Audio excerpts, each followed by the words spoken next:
Tagad ir pienācis šodienas tas galvenais darbības kārtības punkts, un mēs tad varam aicināt un sveikt šodien mēra amata kandidātus. Un es tad arī aicinātu visus ieņemt vietu, un tā tad ar aplausiem aicinu sveikt Ingu Antāni. Lūdzu.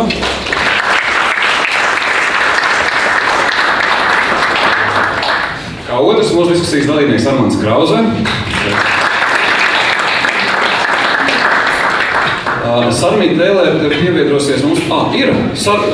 Paldies, Ēlētes kundze. Guntis Belēvičs.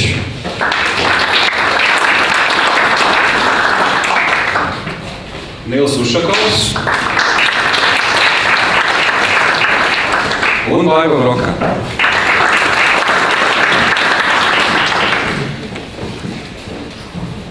Kāds no šiem jaukajiem cilvēkiem pilnīgi noteikti vadīs Rīgas domu pēc 1. jūnija vēlēšanām. Un tagad par formātu ļoti īsi atgādināšu, tad katrs no mēra amata kandidātiem 5 minūtēs izstāstīs savu redzējumu. Es atvainojos jau iepriekš, es būšu skarbs, tikko 5 minūtes būs beigušās, es sākšu skraidīt pa priekšu, traucēt, runāt un viena no versijām mums bija pasūtīt to rotējošo skatu. Tas ir labs risinājums, kad cilvēki pārunājās, jo tad cilvēks runā, un tad vienkārši nospiež pogu, tā skatu aizrotē projām, un tā var labāk operēt, ja kāds aizrunājās, bet mēģināsim savādāk. Ja? Un laika skaidīšana mums ir gatava, būs tāds signāliņš arī, visi dzirdēs, un kā ir ar gatavību prezentācijai. Sāksim droši vien, ka no tās puses, tad ar Antānas kundzi esam gatavi. Tad sākam un vārds Antānas kundzei Reforma partija. Lūdzu. Labdien visiem.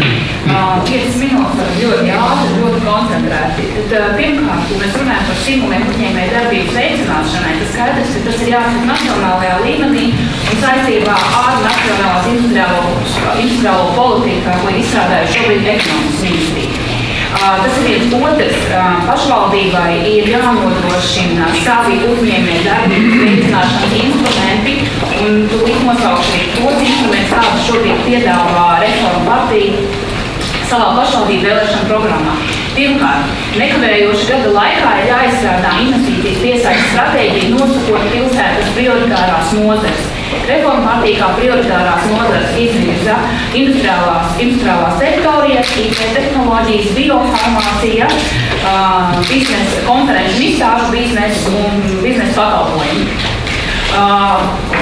Izstrādājot stratēģiju, ir jānosaka arī konkrēts rīcības plāns, paredzot atbildīgās personas un nosakot konkrēti izpildes termiņus.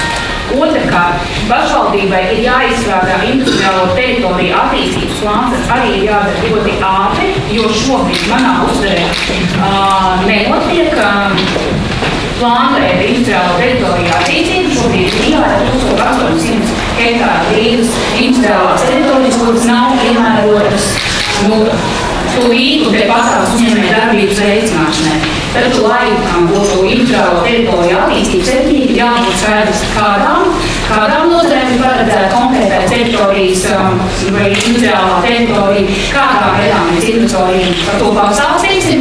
Šeit varam runāt par sadarbību ar Rīgā, lai konkrēti varētu stāstīt, kas ir pieejams Rīgā, kādas teritorijas, kādām nozarēm un ar kādu infrastruktūru. Nākošais ir, protams, investīcija līdzfinansēšanas sistēmas ieviešana. Tas nozīmē, ko jau investors vēlās investēt ražotnē, tad pašvaldībai ir instrumenti, kādā veidā nāk palīgā ar infrastruktūru. Tāpat pašvaldībai ir jādomā par eksporta veicināšanas pasākumiem, nav jāvērā tikai uz valdību, to var darīt arī vietējā līmenī, sadarbojoties ar uzņēmēju organizācijām, Rīgā, kas ir patiesībā ļoti efektīvas. Un kā pēdējo es varu minēt, tā ir Rīgas brīvos teritorijas attīstība ļoti strauja. Un tas nozīmē, jāpārskata arī pilsētas loma pašas brīvos teritorijas plānošanā un izmantošanai industriālo teritoriju attīstīšanai. Par uzņēmējiem draudzīgu pašvaldību, tad skaidrs vēl viena lieta, ko es gribu piebilst, ir, protams, šiem plāniem ir jābūt skaidriem kritērijiem, caurspīdīgiem, mēs, ja ir brīvas teritorijas, tās ir visiem uzņēmējiem, vienu dienu ir brīvas nomas teritorijas, mēs varam jebkurā brīdī iegūt informāciju par to. Par draudzību pašvaldību ir skaidrs, ka ir šobrīd ir jāpilnveido vienas vietas aģentūra. Šobrīd jebkurā gadījumā, lai arī mums ir klientu apkalpošanas centri, ja runājam par būvvaldi un attīstības plānošanas departamentu, jebkurā gadījumā uzņēmējiem netiek iedot vienlaicīgi visu informāciju, kas prasa, protams, laiku, kā rezultātā var teikt, ka vienas vietas aģentūra šobrīd nestrādā pietiekami efektīvi. Viens.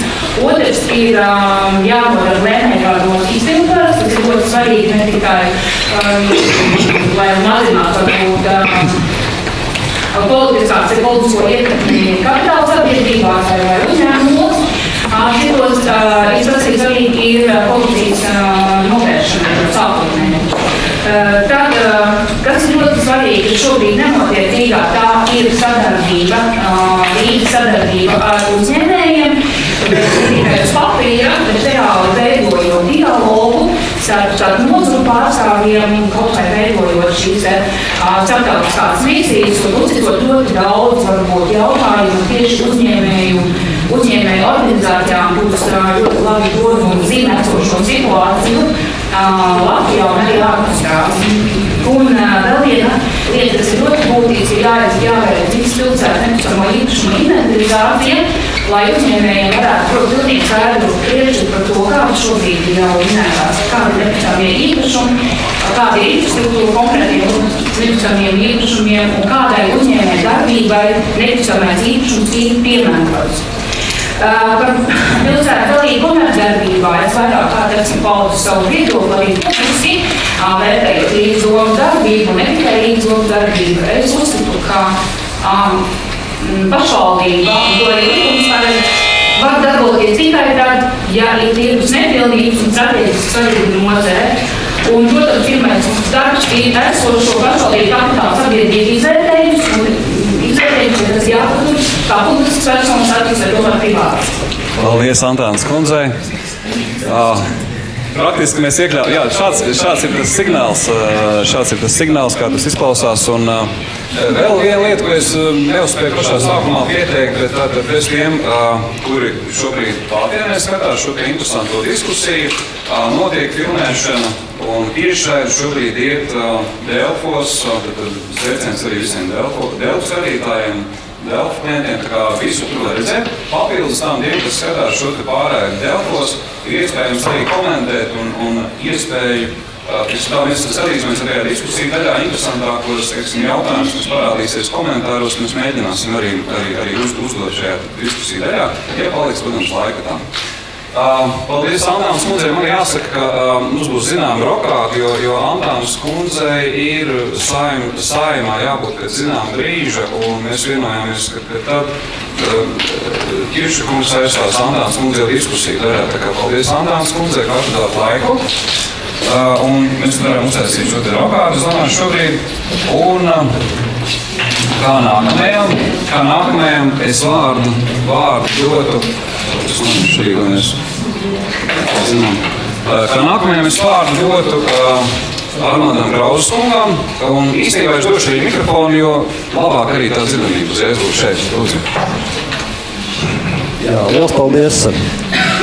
Kā jau Rostovska kungs teica sākumā, likums par pašvaldībām nosaka, ka jāveicina saimnieciskā darbība pašvaldībām. Tas, ko mēs savā programmā uzsveram, ka mēs attīstīsim un veicināsim uzņēmēju darbību, bet pašvaldība var darīt nedaudz mazāk kā valdība. Un tas, ko mēs, protams, varam veicināt uzņēmēju darbību, veidot jaunas darba vietas, piemērojot nodokļu atlaides uz nekustamo īpašumu un arī ieviešot citas atbalsta mehānismus. Tas, kas mums ir attiecībā, kur mēs liekam uz nekustamā īpašuma nodokli attiecībā uz jaunu darbvietu radīšanu. Ja uzņēmēji rada darbvietas, tas nozīmē, ka, protams, iedzīvotājiem ir iespējas strādāt, nāk pa labu gan uzņēmējiem, gan iedzīvotājiem, un mēs varam šādiem uzņēmumiem piemērot daudz lielākas nodokļu atlaides, kā viņas piemēro pašlaik, un šai piemērošanas kārtībai ir jābūt pietiekami skaidrai. Vēl jau vairāk Rīgā ir ļoti daudz industriālās teritorijas, kuras nav sakoptas, nav attīstītas, faktiski arī uzņēmēji, kur sakopa, kur veids uzņēmēju darbību šajās teritorijās, arī viņiem var piemērot ievērojams nodokļu atlaides. Katrā gadījumā šādas nodokļu atlaides nav jāpiemēro nekustamā īpašuma spekulantiem, kur vienkārši ir iegādājušies uzņēmumus Rīgas teritorijā, industriālās teritorijās un gaida, kad celsies cena. Tas, kas ir ļoti svarīgi uzņēmējiem, protams, infrastruktūra.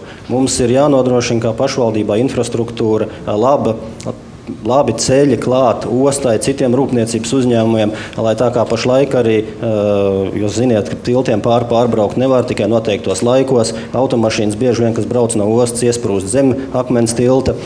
Šī lieta nav līdz galam sakārtot. Tad mūsu programmā varbūt virziens, ko mēs esam iezīmējuši, ir sociālie uzņēmumi un īpaši pieeja cilvēkiem ar invaliditāti un īpašām vajadzībām. Tas, kas Latvijā nav attīstīts un ko Rīgas doma noteikti varētu attīstīt, ir sociālie uzņēmumi. Tas nozīmē, ka cilvēki, kuriem tiek maksāt pabalsti, viņi arī, lai neatrastos tikai mājā, lai viņiem būtu iespējas iet sabiedrībā, strādāt, tātad veidot šādu sistēmu, kas ir visā Eiropā.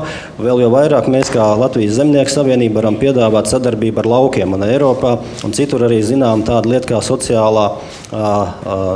social farming, sociālā lauksaimniecība, kur cilvēki ar īpašām vajadzībām, kur saņem pabalstu, var doties un strādāt lauku saimniecībās un tādējādi izrauties no esošās vides, kas nāk pa labu gan viņiem, gan arī uzņēmējiem, jo uzņēmēji šo programmu ietvaros faktiski par ļoti minimālu samaksu iegūst darba spēku.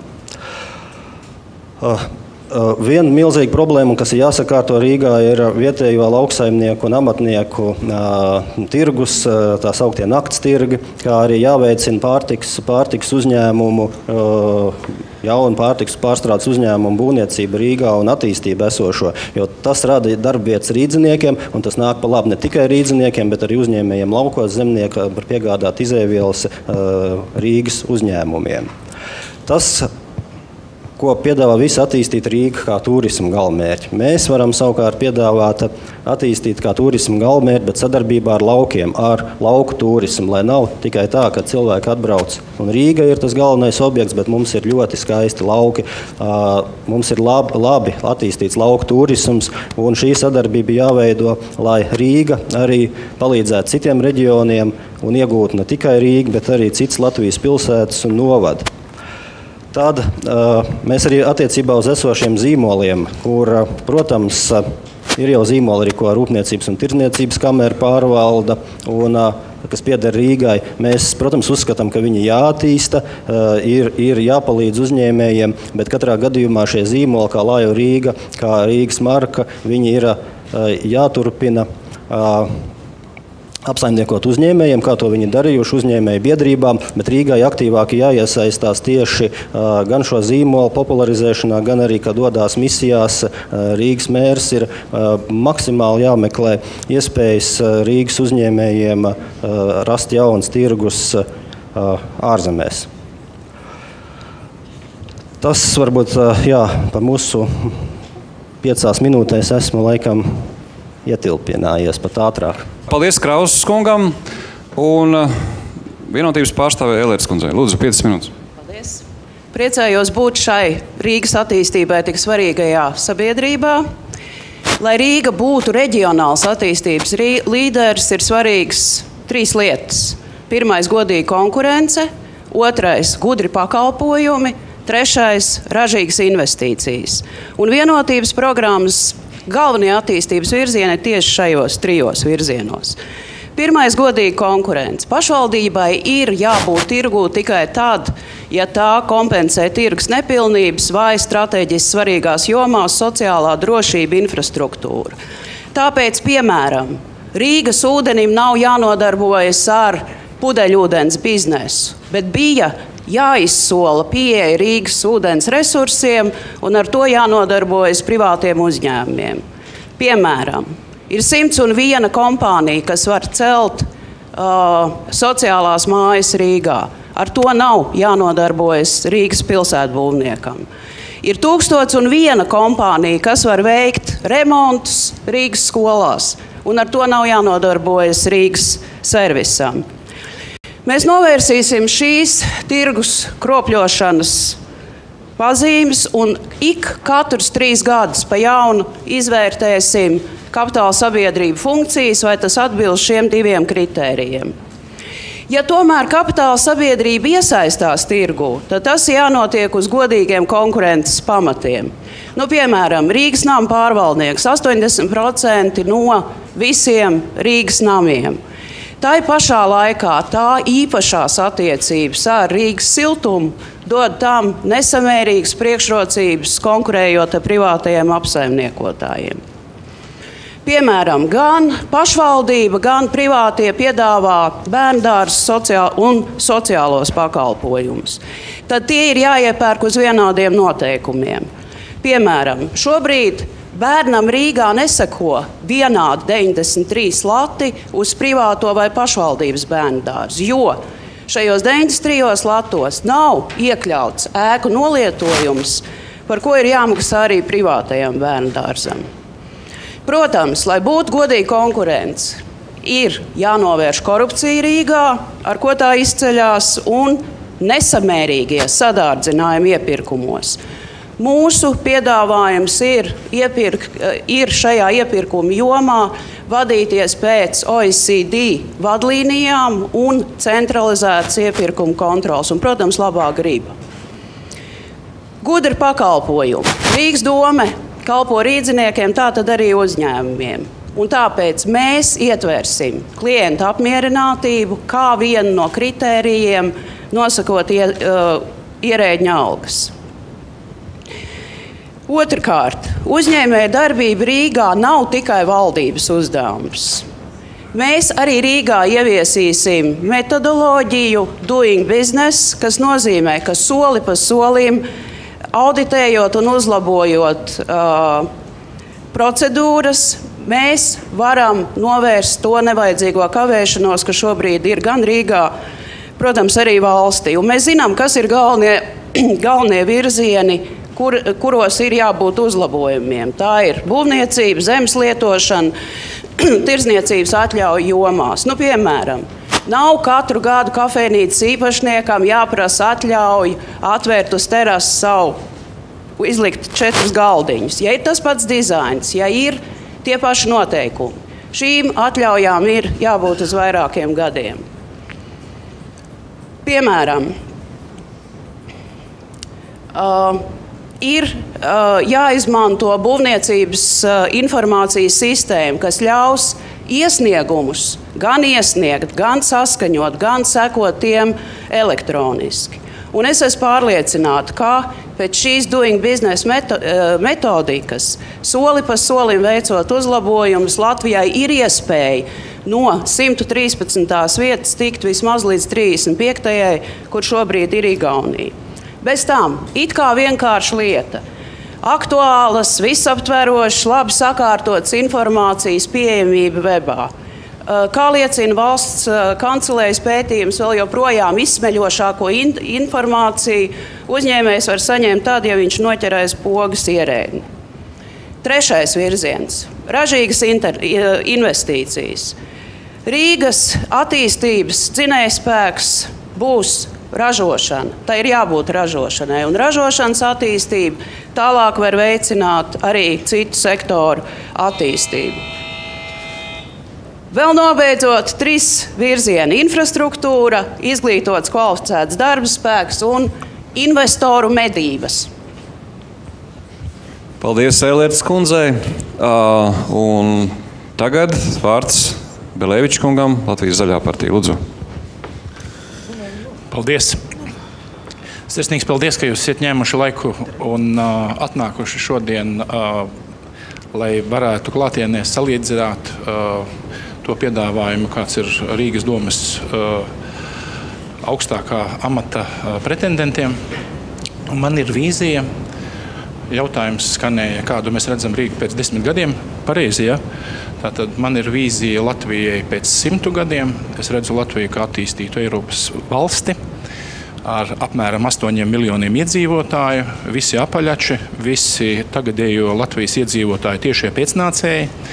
Rīga šīs valsts galvaspilsēta, lielāka kā skaitliski ziņā, iedzīvotāju skaita ziņā, būtiski lielāka kā šobrīd.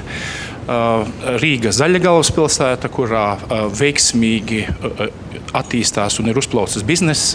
Un, lai šādu vīziju piepildītos, ir jābūt skaidriem soļiem, kas mums ir jāizdara pēc 50 gadiem, kas pēc 20 gadiem, kas pēc 10 gadiem, kas ir jādara šodien.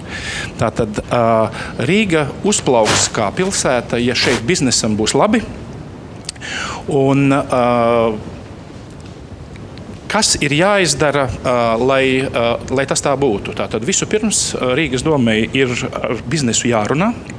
Šobrīd situācija ir tāda, ka vispār uzņēmējiem nav vērts ar savu biznesa ideju nākt uz Rīgas domi, jo viņš pats pie šīs idejas realizācijas nekad netiks. Un ir jābūt stratēģijai, sadarbībai ar uzņēmējiem, ir jābūt stratēģijai, kādā veidā piesaistīt investīcijas. Nedrīkst būt tā, kā tagad, kad nesen Kannās, Mipimā, lielākajā nekustamo īpašumu mesē, Rīga bija pārstāvēta 3 stendos. Tātad Rīgas brīvostai bija 1 stends, Rīgas namiem bija 2 stends un Rīgas domai bija 3 stends. Un nav pareizi, ir pareizi, ka Rīgas mērs saņem piedienīgu atalgojumu. Nav pareizi, ka mēra atalgojums ir 19,000 latu gadā, bet tas, ko mērs saņem kā Rīgas brīvostas amatpersona, ir 1,5 reizes lielāks, 35,000 latu gadā. Tāpēc mums arī nekā nav ne Rīgā, ne Rīgas brīvostā, un tas tā nedrīkst būt. Tātad ir svarīgi, lai Rīgā viegli uzsākt biznesu, ja tev ir biznesa ideja un tev ir nauda, un tu esi investors vienalga, vietējais vai ārzemju. Tev ir jānāk uz Rīgas brīvostas vai uz Rīgas domi, jāizstāsta savu ideju, un tad šiem aparātam, ierēdņiem jāķerās pie darba, un pēc 2 nedēļām jānoliek priekšā saskaņot dokumentu pakete, pēc kuras jārīkojas un jādarbojas uzņēmējiem. Nedrīkst būt, un tas uzņēmējiem traucē ārkārtīgi, nedrīkst būt folklorizēto 20% pat tautas folklorā. Ir jāsamazina birokrātiskais sloks. Es pats pēdējo 20 gadu laikā esmu radījis Rīgā nedaudz vairāk kā 30 uzņēmumus. Es zinu, ko nozīmē saskaņot, piemēram, aptiekai žalūziju logiem, uz kura ir uzrakstīts aptiekas nosaukums. Tas ir mazam uzņēmumam praktiski neiespējami. Ir speciāli darbinieki šie lietai jāalgo vai jāmaksā citām kompānijām. Un attiecībā par to, vai Rīga pati drīkst nodarboties ar uzņēmēju darbību. Tātad tajā jomā, kurā jau Rīgā darbojas uzņēmēji, nekādā gadījumā, bet ir jomas, kurā nedarbojas, tad Rīgas doma varētu uzsākt uzņēmēju darbību, iepriekš skaidri un gaiši paredzot šā uzņēmuma privatizācijas kārtību. Mums ir lats, tātad, ja mēs skatāmies uz asinsriti, tad mums ir asins ķermenīši, kas riņķoti, bet mums nav savu asinsvadu. Rīgas pilsētā ir Lombardi, bet nav bankas.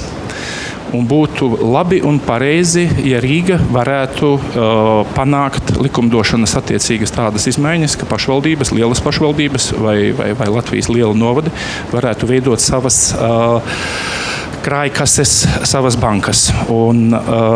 Jo tad pašvaldībai ir iespēja to naudu, ko cilvēki tur glabā, uz depozītiem, jo cilvēki uzticas vietējās pašvaldības bankai, jo to pašvaldība ir garantējusi saviem īpašumiem.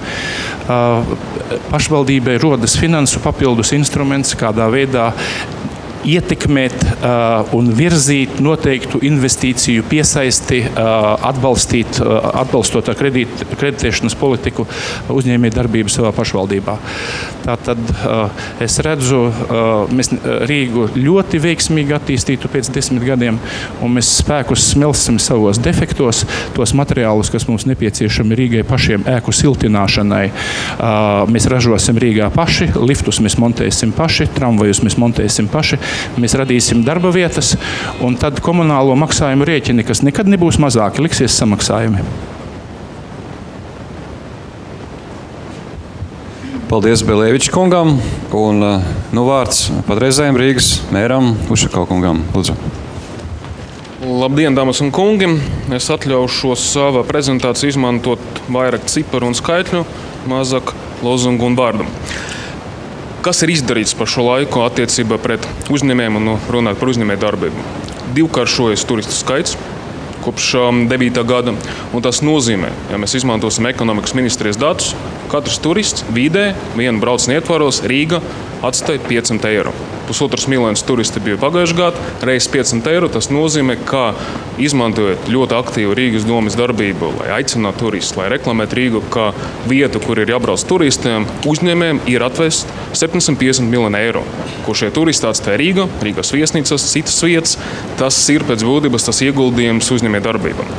Otrais virziens, kas bija ļoti aktīvs, ja mēs runājam par to, ko ir darījusi šī Rīgas doma, tā ir sadarbība ar Krievijas federācijas reģioniem. Es uzreiz pateikšu, kāpēc tieši ar Krievijas federācijas reģioniem. Jo Latvija ir Eiropas Savienības dalībvalsts. Tas nozīmē, ka visas iespējas, kas dod dalība ekonomiskai savienība, mūsu uzņēmējiem ir jāizmanto, viņiem nav vajadzīgs politisks atbalsts. Ja mēs runājam tieši par Krievijas federāciju, labvēlīgas politiskas attiecības ir svarīgas. Un ja mēs runājam par konkrētiem taustamiem rezultātiem, tad attiecīgi, ja mēs paņemsim piemēram pagājušajā gadā, kopējais eksporta pieaugums Latvijā bija 25%, ja mēs runājam par pārtikas produkciju. Eksporta pieaugums uz Krievijas federāciju pieaugums bija 50% un attiecīgi eksporta kopējais apjoms bija 280 miljoni lati. Tas ir ļoti zināmā mērā saistīts ar to, ka Rīga aktīvi strādā ar Krievijas federācijas reģionu. Mēs redzam projektu ar nosaukumu Rīgas pagalmi Rižski dvoriki, kas strādā patreiz Maskavā, kad jau vairāk nekā 20 lielveikalos Maskavā ir atvērti specializēti stendi, kur kopējais produktu sortiments ir pie 300. Tas nozīmē, ka ienākot lielais veikalos, sakot no tāda galvenā lielveikala Maskavā, ka Iļisejevski var pirmais, ko ieraudzīt nosaukumu Rižski, tas ir Rīgas tēla veicināšana, tā ir reklāma pilsētai un tā ir iespēja Latvijas pārtikas produktu ražotājiem tikt lielajā tirgu. Trešais, ja mēs runājam par skaitļiem, tā ir programma Atspēriens, kas tiek realizēta patreiz sadarbībā ar Svetbanku. 84 projekti, ko iesniedza nelieli uzņēmumi, saņem atbalstu līdz 8,000 latiem. Mēs turpināsim šo programmu palielināt finansējumu. Tas ir 3 lietas, kur atbalsts no Rīgas domes uzņēmēju darbībai bija tieša veida. Netieša veidā es droši vien arī minētu to, ka mēs diezgan aktīvi sildinājām ekonomiku visu šo laiku. Piemēram, remontdarbu skolas un bērndārzus tika ieguldīta 75 miljoni lati. Tā ir dzīva nauda, kas bija atstāta tieši šeit, veicinot uzņēmēju darbību. Es gribētu atzīmēt to, ka patreiz jau notiek darbs pie inkubātora izveidošanas pēc tādām adresēm kā Jurkalns iela, Granita iela, Vienības gatve. Tas darbs notiek. Es tagad ņemot vērā, ka es tomēr cenšos dot solījumus to arī pēc tam mēģināt izpildīt, runāt par nekustamo īpašumu nodokļu atlaidēm. Uzreiz gribētu brīdināt visu uzņēmējus, ka tīri finansiāli tas nebūs iespējams ātrāk par 15. gadu, jo 14. gada turpināsies iedzīvotāju ienākumu nodokļa likmes samazinājums pa 2% punktiem. Tas nozīmē, ka tieši uz nekustamo īpašumu nodokli būs tas lielākais uzsvars. Pašvaldības kopumā un Rīgas pašvaldība tā skaita nevarēs piedāvāt ne šogad, ne nākamgad īpaši atlaides uzņēmējiem, bet sakot no 15. gada, kad stabilizēsies situācija ar iedzīvotāju ienākumu nodoklī, tas ir ceļš, par kuru būs jāiet. Un viens svarīgs jautājums, ko es gribētu arī uzreiz izmantot iespēju atbildēt par Rīgas pašvaldības darbību uzņēmumus. Es to sadalītu 3 jomas. Viena joma ir uzņēmumi, kas nodarbojas ar lietām, kur ir izteikti, kas strādā jomas, kur ir izteikti sociāli svarīgs. Nama pārvaldnieks, siltums, Rīgas satiksme. Šajās jomas Rīga turpina saglabāt savu pilnvērtīgu dalību, jo, ja mēs runājam par nama pārvaldnieku, es atļaušos atgādināt, ka galvenais, kas patreiz dara nama pārvaldnieks bez visiem pārējiem savām funkcijām, tas ir tas, ka sakoties apkures sezona, neviena māja nepaliek bez apkures. Tas nozīmē, ka Rīgas nama pārvaldnieks izmantoja to, ka tas ir liels uzņēmums, kas apkalpo 80% no iedzīvotājiem, var atļauties aiziet uz banku, paņemt overdraftu, samaksāt tādā veidā sprieda par siltumu, attiecīgi uzņēmumu Rīgas siltums, lai tas uzņēmums Rīgas siltums tālāk varētu norēķināties par Latviju, par gāzi. Un attiecīgi Rīgas nav pārvaldnieks tālāk strādā ar saviem paradniekiem, bet sociāla funkcija ir jāsaglabā. Tas pats ir attiecināms uz uzņēmumu Rīgas attieksmē. Katrs brauciens Rīgas sabiedriskajā transportā ir dotēts. Un dotēts tas nozīmē, ka paša izmaksa ir apmēram 70 centīmi par vienu braucienu. Iedzīvotāji maksā 50 centīmus. Mēs saglabāsim Rīgas pašvaldības dalību šai uzņēmumam. Ir situācija, kur Rīgas pašvaldība patreiz var pelnīt. Tas ir saistīts, piemēram, ar to pašu Rīgas ūdeni. Turpināšu vēlāk, atdošu iespēju tālāk runāt Brukas kundze. Jā, labdien, paldies! Un es tātad arī iepazīstināšu ar Nacionālās apvienības piedāvājumu un redzējumu uzņēmējiem Rīgā. Un arī novērtēju to faktisko situāciju, ka 78% no Latvijas tautsaimniecības koncentrējās Rīgā, tas, protams, uzliek lielu atbildību Rīgas pilsētai. Un faktiski mēs redzam Rīgas pilsētu kā galveno uzņēmēju lobiju attiecībās gan ar valdību, gan attiecībās ar parlamentu, gan attiecībās ar mūsu starptautiskajiem partneriem. Tā kā ikviena darbība, kas būtu vērsta uz to, lai uzņēmēji justos labi Rīgā, lai attīstītos, lai radītu jaunas darba vietas, mēs redzam tikai un vienīgi ciešu sadarbību ar jums, ar uzņēmējiem, vai tā būtu Tirzniecības rūpniecības kamera, vai tie būtu citu fórumi. Un tāpēc pirmkārt mēs redzam, ka būtu jāatjauno aktīvā darbība tādam sadarbības formai, kas Rīgas domā formāli pastāv, tā ir investīcija un uzņēmēja darbības atbalsta padome, kuras pēdējā, pēc publiski pieejamās informācijas, pēdējā sanāksme notiks 2011. gadā. Jā, tā kā, manuprāt, šis ir tas fórums, kas palīdz uzturēt un noskaidrot tās aktuālās vajadzības.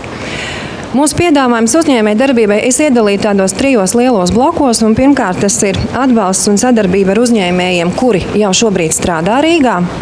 Otrkārt, tā ir programma, kā atbalstīt jaunos uzņēmējus, kā stimulēt uzsākt uzņēmēju darbību.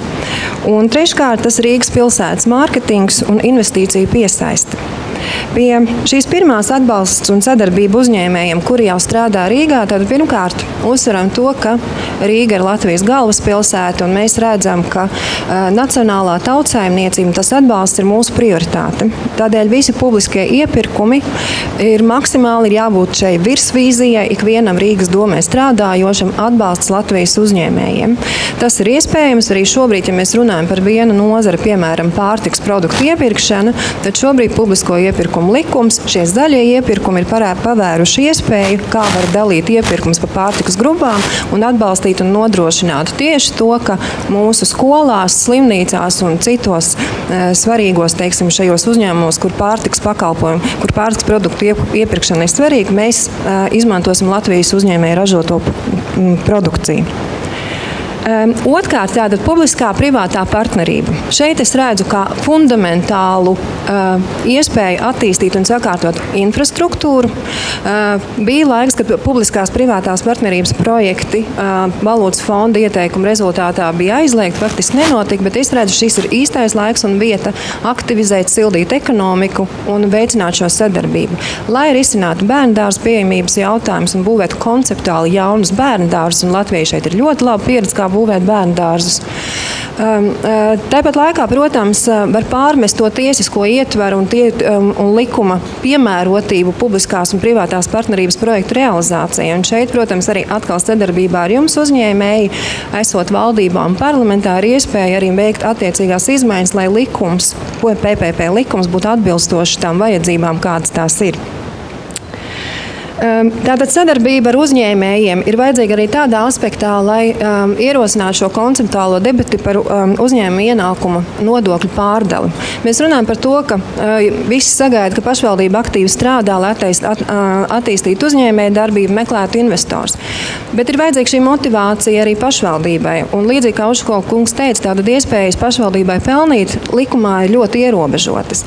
Uzņēmuma ienākuma procentuāla pārdala būtu labs atbalsts un stimuls, kas veicinātu arī un būtu, teiksim, tāds ieguldījums mērķtiecīgai programmai, kādā veidā marketēt un atbalstīt mūsu vietējos uzņēmējus un piesaistīt investīcijas.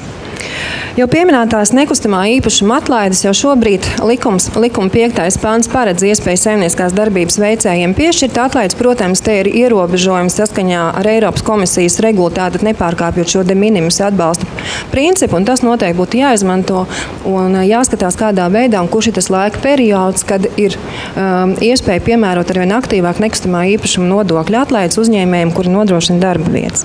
Otrkārt, tātad šie jaunie uzņēmēji.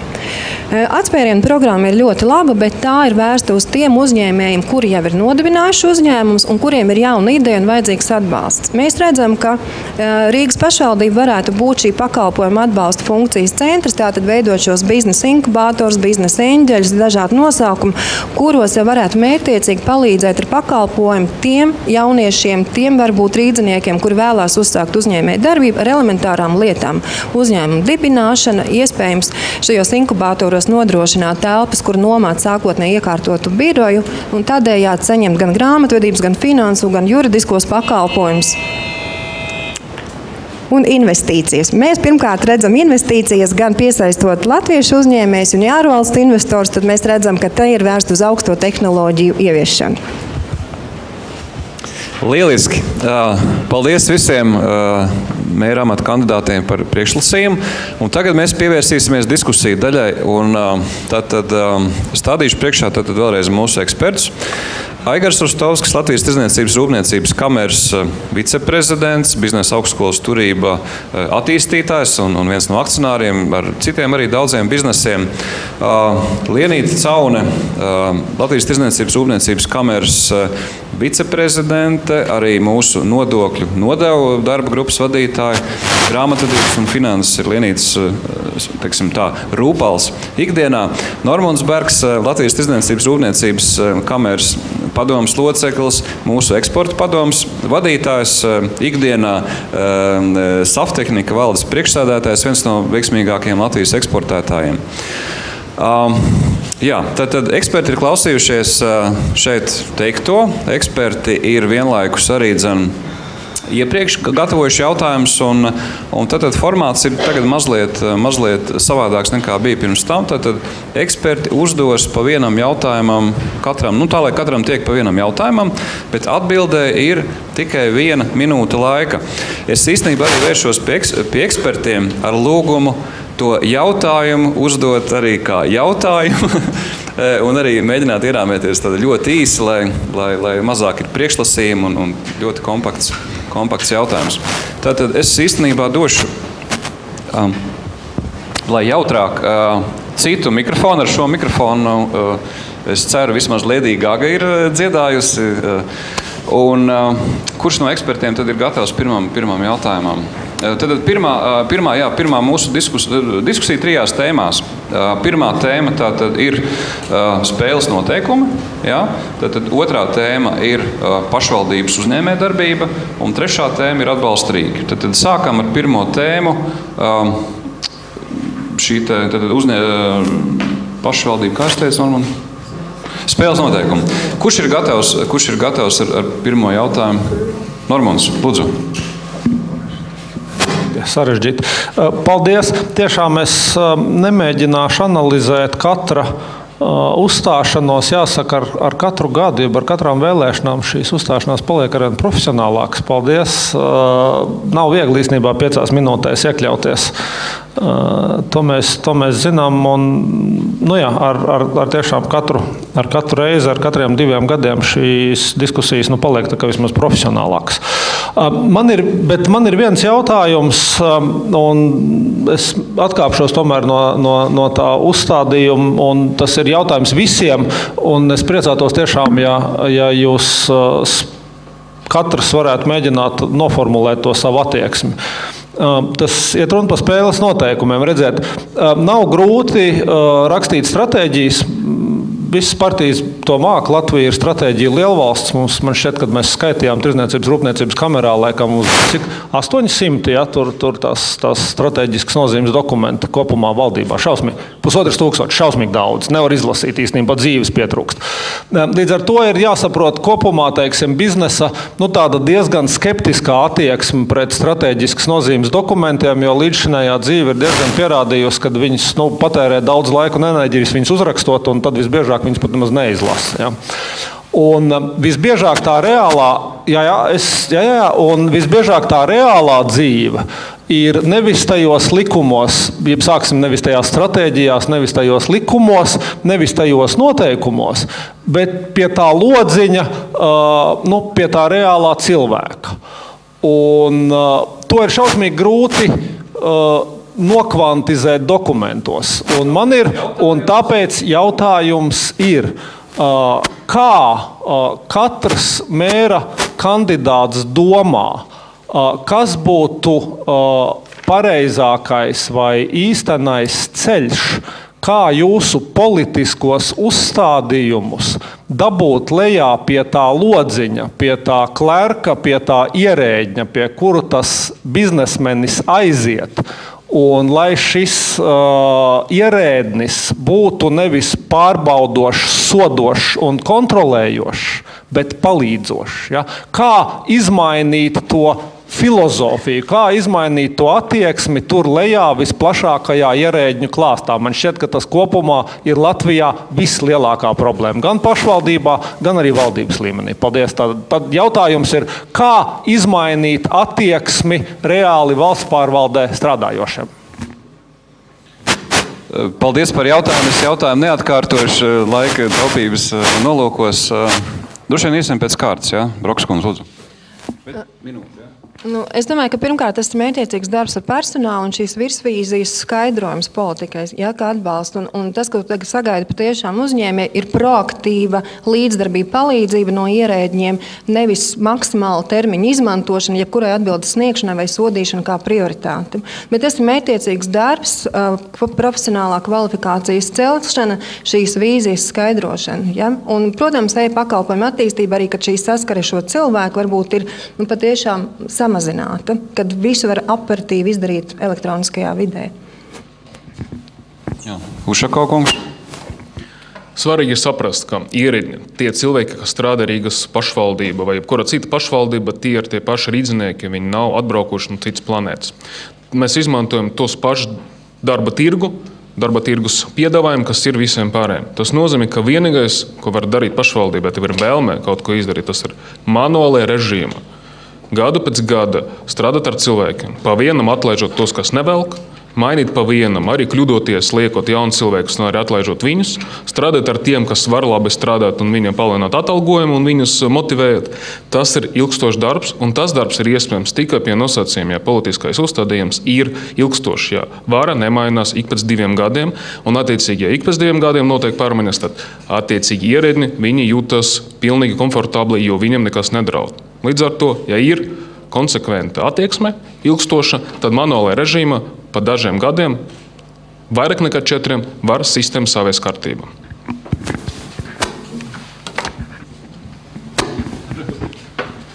Liedīgākā. Es domāju, ka attieksmē ir viss.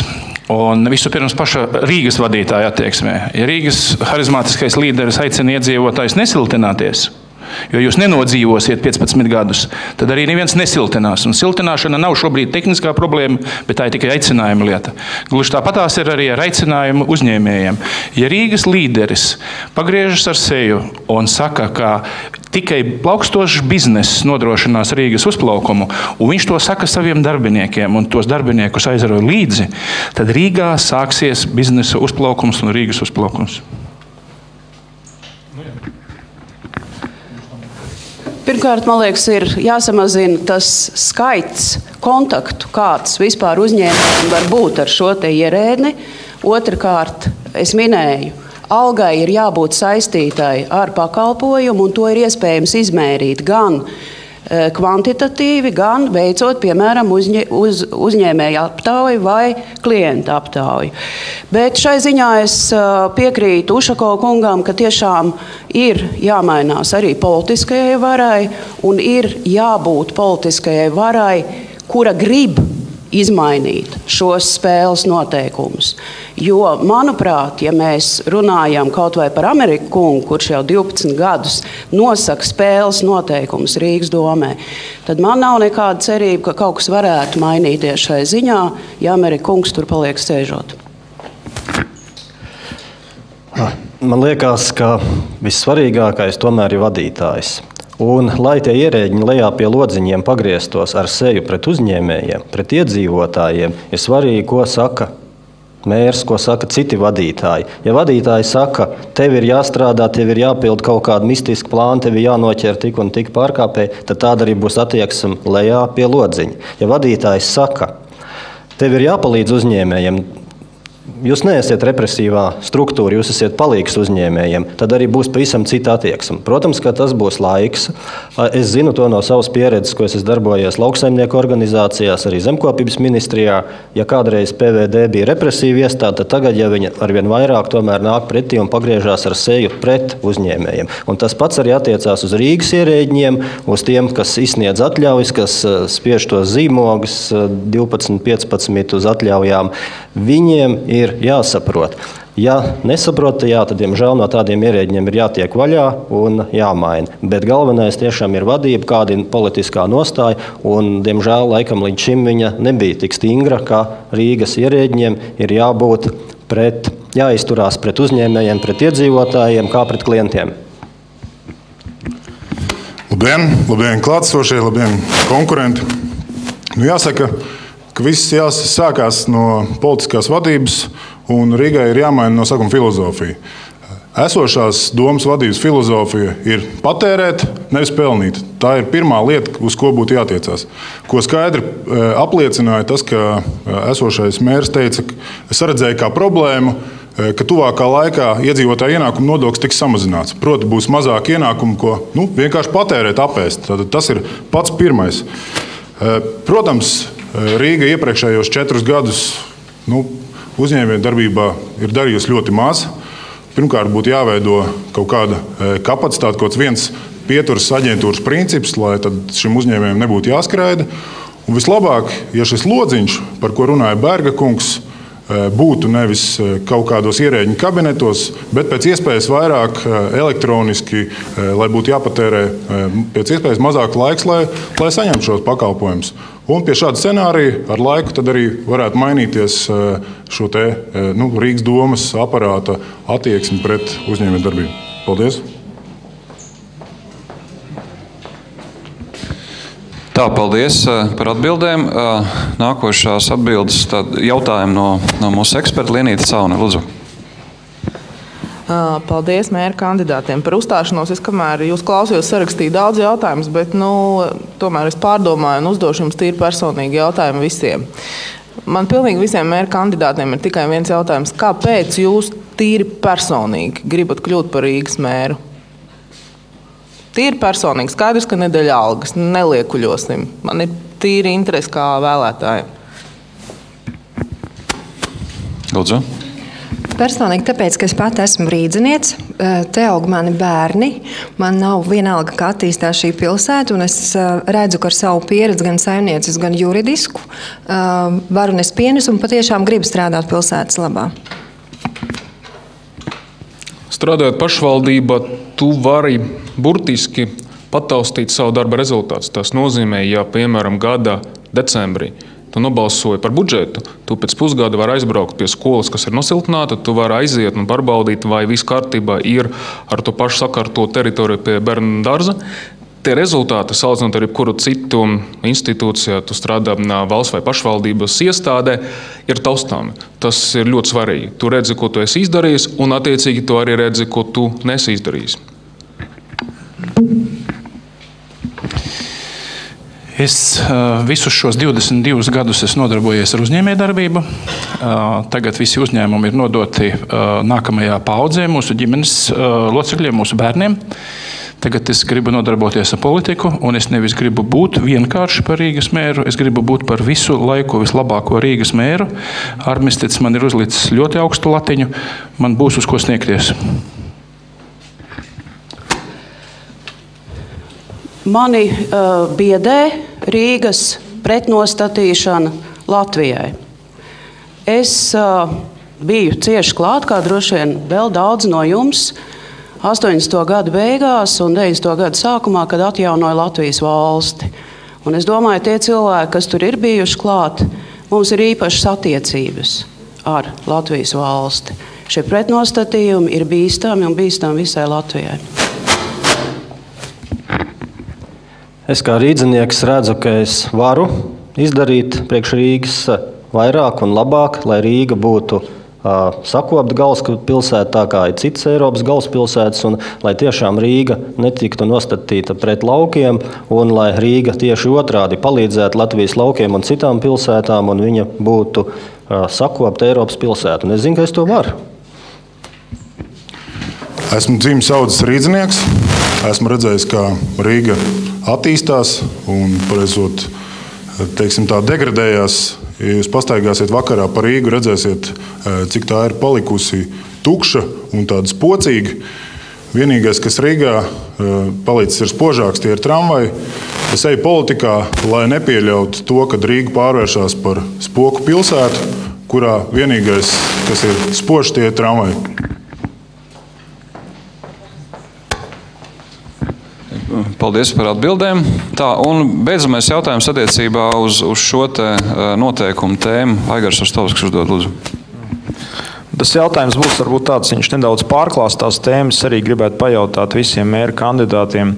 Diemžēl iepriekšējos 20 gadus tā tradīcija, kas mūsu valstī un arī pilsētās ir bijusi par to, kad gan mēriem, gan valsts vadītājiem ir ļoti zems atalgojums, salīdzinoši tai pašā laikā, diemžēl, gan ap valsts uzņēmumiem, gan ap valsti, gan domu ir pietuvinātie uzņēmumi, kur notiek daudz šīs te neskaidrie procesi, nepavēlti mēs ar korupcijas indeksu esam ļoti zemās vietās. Līdz ar to man tas jautājums ir konkrēts.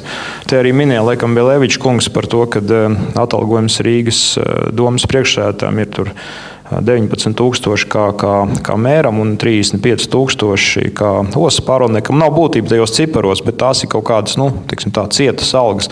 Man tas jautājums ir, kā jūs katrs domājat, kādai ir jābūt šim te atalgojuma sistēmai, motivācijas sistēmai, arī pilsētas mēram, Rīgas pilsētas mēram, un kādā veidā izbēgt, salauzt to tradīciju caur tiem pietuvinātiem uzņēmumiem, kas faktiski degradē godīgu konkurenci un vispārējo. Paldies.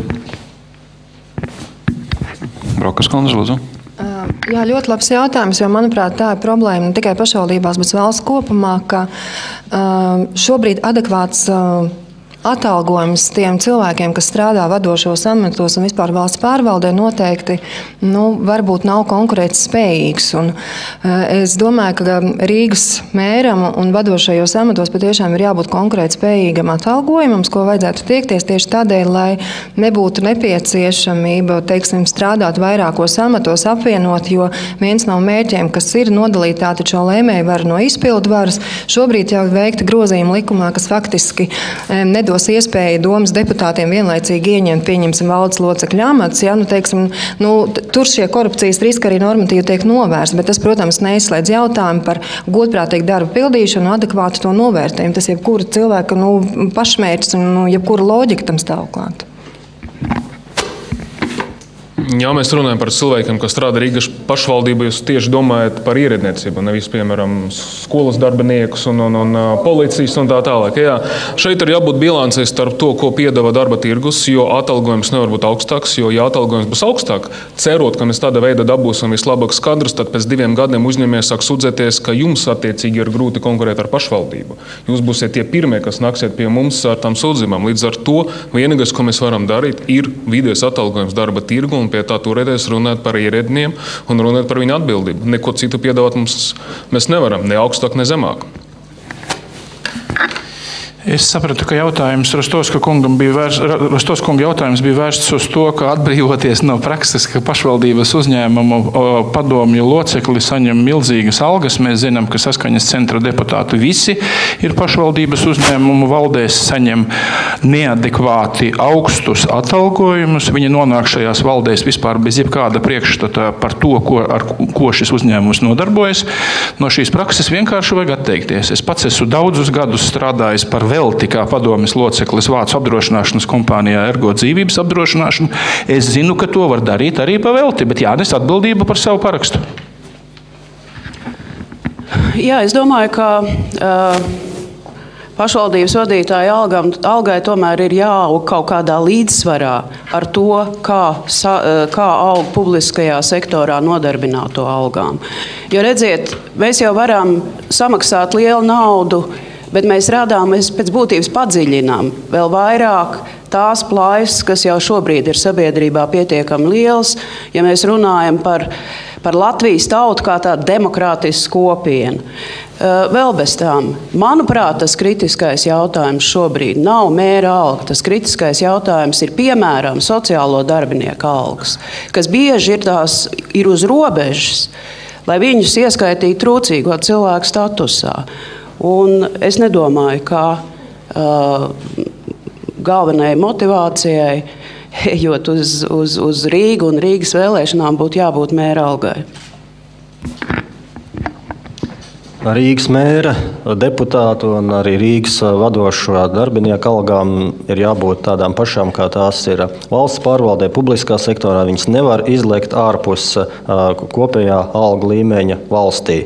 Ja runā par pietuvinātiem uzņēmumiem, tad šeit vispār vajadzētu izbeigt to praksi, kā valdēs, padomēs ir politiķi, tur jābūt profesionāļiem, kuri strādā, kur reāli šo uzņēmumu arī pārvalda, nevis ierodās pāris reizes mēnesī uz kaut kādām sēdēm un par to saņem neadekvātu atalgojumu.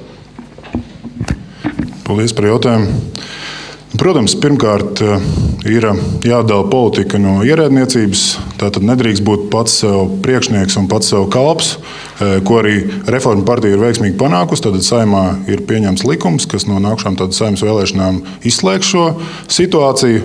Un tādā ziņā, es domāju, šeit būs uzlabojumi.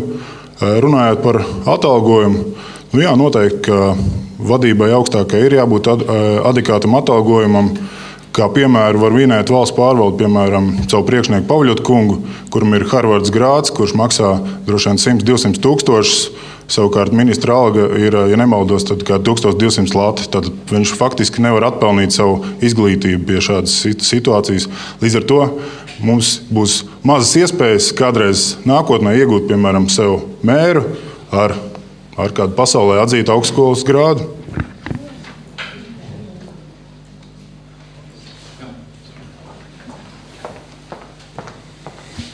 Tā, paldies. Faktiski līdz ar šo mēs esam izgājuši to pirmo jautājumu bloku un iesim tālāk. Laiks ir nauda. Otrais jautājumu bloks mums ir saistīts ar pašvaldību uzņēmē darbību, un šeit būtu lieliski iespēja arī Ušakova kungam pabeigt to atbildi, ko laika trūkuma dēļ neuzspējām. Bet faktiski tad tēma par pašvaldību uzņēmē darbību. Un jautājums no Aigara Rostovska. Skaidrs, ka ir apmēram saprotams Tirdzniecības rūpniecības kameras viedoklis, kad mēs uzskatām, ka pamatā tas ir jādara privātam uzņēmumam. Ušakova kungs iezīmē šo tēmu, kur nav plānots mainīties, bet tad daži runātāji teica, ka Rīgas doma varētu piedalīties strateģiskās nozarēs. Man ir jautājums, ko jūs, kā Rīgas domas mēra kandidāti, uzskatāt, kas ir tās strateģiskās nozares, kur būtu attaisnojama pašvaldības dalība komercdarbībā? Paldies. Pirmkārt, es uzskatu, ka uzņēmums Rīgas siltums. Tas ir uzņēmums, kurš strādā rīdznieku labā. Viena no pašvaldības funkcijām ir nodrošināt pašvaldības iedzīvotājus ar siltumu. Un man īsti nav skaidrs, tīpaši, kad valstī notiek pārvērtēšana par valsts līdzdalību kapitāla sabiedrībās, kāpēc joprojām valstī vajadzētu saglabāt savu līdzdalību Rīgas siltumā. Manuprāt, šis tas uzņēmums, kuram patiešām ir gan šī sociālie mērķi, kas ir ļoti svarīgi Rīgas siltums, tāpat laikā, protams, ir arī saimnieciskie mērķi, kas varētu mērķiecīgi strādāt, lai atrisinātu jautājumus gan ar energoefektivitāti, gan siltumu tarifus regulēt, gan skaitītājus un daudz citas lietas. Visos pārējos gadījumos es domāju, ka tiešām ir jāvērtē to, ka ja Rīgai piederējušs uzņēmums var strādāt atbilstoši godīgas konkurences noteikumiem, vairot savu uzņēmumu vērtību, tad tāda veida ienākumi, protams, Rīgai ir vajadzīgi. Savukārt, ja ir uzņēmums, kas lien tajā sfērā, kurā jau darbojās asa konkurence, vai ir redzams, ka šie pakalpojumi vai cena varētu būt subsidēti, tad tajā gadījumā nav attaisnojuma šādu veidu uzņēmējdarbību. Paldies, Ušakov kungs. Esmu jau teicis, ka obligāti jāpiedalās tās jomas, kuras ir sociāli svarīgas. Rīgas satiksme, Rīgas ūdens, Rīgas siltums, Rīgas nama pārvaldnieks. Tas ir viennozīmīgi. Otrais, ko es nepaspēju atbildēt, tas ir, mēs redzam, ka pašvaldībām kopumā un Rīgas pašvaldībā tā skaita krīt ieņemuma bāze, pateicoties tam, ka ir samazināta nodokļu likme. Šai situācijai tājas nozares, kur izmantojot esošu resursu Rīgas pašvaldība var pelnīt, tie kā Rīgas meži vai Rīgas ūdens, tas ir jādara. Ja mēs redzam pretnākšanu no valsts puses, no valdības puses, ka pašvaldībām tiek tomēr palielināta nodokļu bāze, tad attiecīgi stingri vajadzētu pateikt, ka šajās jomas pašvaldības nestrādā. Kamēr tas nav noticis, mēs izmantosim savas iespējas pelnīt tās uzņēmumus, kur ir resursi. Rīgas mežiem ir jānodrošina sakārtotie parki. Ja viņi var pelnīt, tas nozīmē labākie pakalpojumi, augstāk kvalitāti rīdziniekiem. Ja Rīgas ūdens var pelnīt pakojot ūdeni, tāda veida saglabājot tarifu, viņi to darīs. Es saprotu Rostovska kunga jautājumu nedaudz savādāku. Tas jautājums, manuprāt, bija tāds, kas Rīgas domes uztverē ir strateģiskas nozare uzņēmējdarbībā, tātad veicināma. Tātad strateģisks ir tas, kas ir īpaši veicināms, un šeit es to iedalītu divās grupās galvenajās. Pirmā ir tas, ko Rīga patērē pati. Ja mums nolietota liftu saimniecība, tad mums pašiem tie lifti jāražo, mums pašiem ir jākomplektē tramvaji. Un otra jautājuma grupa ir svarīgi būtu par strateģiskām nozarēm biznesa veicināšanā izvirzīt tādas nozares, kur produktu kā maksimālā daļa ir iegūta vai pievienota Latvijā. Tātad no Latvijas izejvielām, Latvijas pievienotā vērtība. Un trešā daļa, Ušakov kungs pieminēja, tā ir sociāla lieta. Par to Rīgas domē jārūpējas, tāpēc, ka Rīga nes atbildību par rīdziniekiem no dzimšanas līdz kapu kalniņam. Stratēģiskās nozares ir paskaidrotas. Tā ir drošība, sociālā joma, infrastruktūras liela attīstības projekti.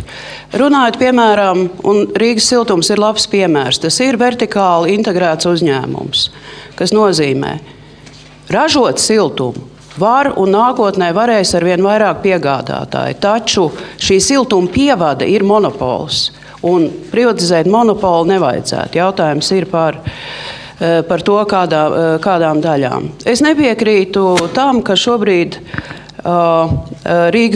būtu Rīgas domē jāpelna fasējot pudelēs ūdeni un to tirgojot. Daudz labāk būtu, ja Rīgas doma koncentrētu savu enerģiju uz to, lai pelnītu no ienākumu nodokļiem, kuri tiek maksāti no jaunām darba vietām, kas ir piesaistītas. Rīgas domē faktiski būtu jāveic uzņēmējdarbība tajās jomās, kas ir saistīta ar iedzīvotāju labklājības nodrošināšanu, ar šo sociālo funkciju, faktiski ar pašvaldības funkciju. Ja runā par jomām, kas ir ūdens fasēšana un kaut kāda jauna uzņēmējdarbība, tas ir kategoriski pret, bet jāskatās arī vēsturiskie aspekti, ko ir darījusi Rīgas pašvaldība senāk un kādu uzņēmumu ir piederējuši un saimniekojuši. Kaut vai piemērs ar Rīgas mežiem. Rīgas meži Rīgai pieder no 12. gadsimta, viņi ir jāapsaimnieko, un tas ir jādara un jāapsaimnieko Rīgas pilsētai, tāpat kā valsts apsaimnieko savus mežus. Un, ja ir vēsturiski pašvaldības uzņēmumi, tad no viņiem nevajag atbrīvoties, ja viņi pelna. Ir Vācijā pavalstis, Bavārijā, kurām pieder pašvaldībām alus brūži. Kāpēc viņi nav privatizējuši un pārdevuši? Tā ir vēsturiska tradīcija. Bet jauns uzņēmums nekādā gadījumā, kuri izjauc, faktiski rada negodīgu konkurenci uzņēmējiem Rīgā, nekādā gadījumā nevarētu radīt. Jā, paldies. Pirmkārt, jau valsts ir pierādījusi vienmēr un visur, ka viņa nav labāks saimnieks par privāto uzņēmēju. Tāpēc atbilde būtu, ka Rīgas domai jāiesaistās ar uzņēmēju darbībā pēc iespējas mazāk, tikai tur, kur nevar, un tur, kur tas nekropļo konkurenci. Kā piemēru, droši vien var minēt visus šos sabiedriskos pakalpojumus, bet tie katrā ziņā nedrīkst būt lombardi, ūdens pildīšana pudelē, vai, Rīgas meža gadījumā. Rīgas meža, protams, var piederēt pašvaldībai, taču noteikti nevajadzētu rīkoties, kā tas notikās, piemēram, pagājušajā gadā, ka Rīgas meži iesniedz projektu, lai piesaistītu finansējumu kokapstrādes ražotnes izveidei. Tātad, ar kokapstrādi jānodarbojās ir uzņēmējiem. Protams, Rīgas meži var piederēt pašvaldībai. Tā, paldies. Un jautājums vēl par šo tēmu no Lienītes Caunas. Ja? Man jautājums arī visiem mēra kandidātiem. Viena no pašvaldības no Rīgas, respektīvi saimnieciskās darbības veidiem Rīgas brīvosta. Es kā grāmatvedis uzdošu vienkārši jautājumu. Jūs kā pārvaldītāji saņemat šo valsts kontrolas atzinumu. Ko jūs darītu šī brīža mēra vietā? Kāda būtu jūsu reakcija, saņemot šādu valsts kontrolas atzinumu ar šiem pārkāpumiem? Kāda ir jūsu reakcija un kā jūs komunicējat ar rīdziniekiem pēc šāda audita slēdziena saņemšanas? Paldies. Protams, saņemot šādu atzinumu, es kā juristi vērtēju to, kāda ir tiesiskā kārtība, saņemot valsts kontrolas atzinumu, kurā ir norādīti vairāki būtiski pārkāpumi. Ja, respektējot faktus, kas ir notikuši, ja valde vai pats uzņēmums iebilst un nepiekrīt kādiem šiem valsts kontrolas apgalvojumiem, tad tiesiskā situācija paģēra to, ka ir jābūt izvērtējumam, tālāk tiek nosūtīti atbilstoši normatīvai kārtībai šie dokumenti uz tiesību sargājošām institūcijām, prokuratūra, kur uzsāk savu ceļu. Un mums ir jāvadās absolūti tiesiskā kārtībā un veidā un formā, kādā tiek izskatīti šie atzinumi. 6 no 8 valdes locekļiem, tas nozīmē 4 Rīgas pašvaldības pārstāvji un 2 valdības pārstāvji apstrīdēja lielu daļu no valsts kontrolas minētajiem faktiem. Līdz ar to viss ir pārsūtīts tālāk uz ģenerālo prokuratūru, lai viņi pieņemtu galīgu lēmumu. Prokuratūra to atdeva policijai. Negribētos pirmkārt politizēt procesu, jo, ko mēs redzam pēc pagājušā gada rezultātiem, Rīgas brīvosta ir izdevies dabūt 1. vietu Baltijas valsts. Tas ir acīm redzams panākums. Šai situācijai politizējot pasākumu, mēs varam traucēt ostas darbībā, lai strādā ģenerāla prokuratūra, kad būs viņa atzinums, tad attiecīgi vainīgas personas tiks sodītas. Es domāju, ka tas balsojums par Loginova kungu, viņš faktiski atspoguļo to, manuprāt, amorālo kārtību, ka Rīgas mērs saņem Rīgas brīvostā būtiski lielāku atalgojumu kā Rīgas mērs, kas viņa pamatdarba vieta. Un es pilnīgi piekrītu Brokas kundzei, ka ja valsts kontrole konstatējusi krimināli sodāmas nodarbes, tad dokumenti jāvirza tālāk uz prokuratūru un tālāk jāiet tiesiskais ceļš. Protams, viens ir tiesiskais ceļš, bet otrs ir liederīgākais ceļš. Tāpēc es piekrītu arī vienotības pārstāvu, vienotības deputātu balsojumam un valdības pārstāvu balsojumam, kurš arī nesen bija par Loginovu kungu atbrīvošanu, jo es domāju, ka tas būtu labākais veids, kā palīdzēt brīvostai attīstīties. Brīvostas attīstības stratēģijas centrā ir jābūt ražošanas piesaistē, ražošanas uzņēmumu piesaistē.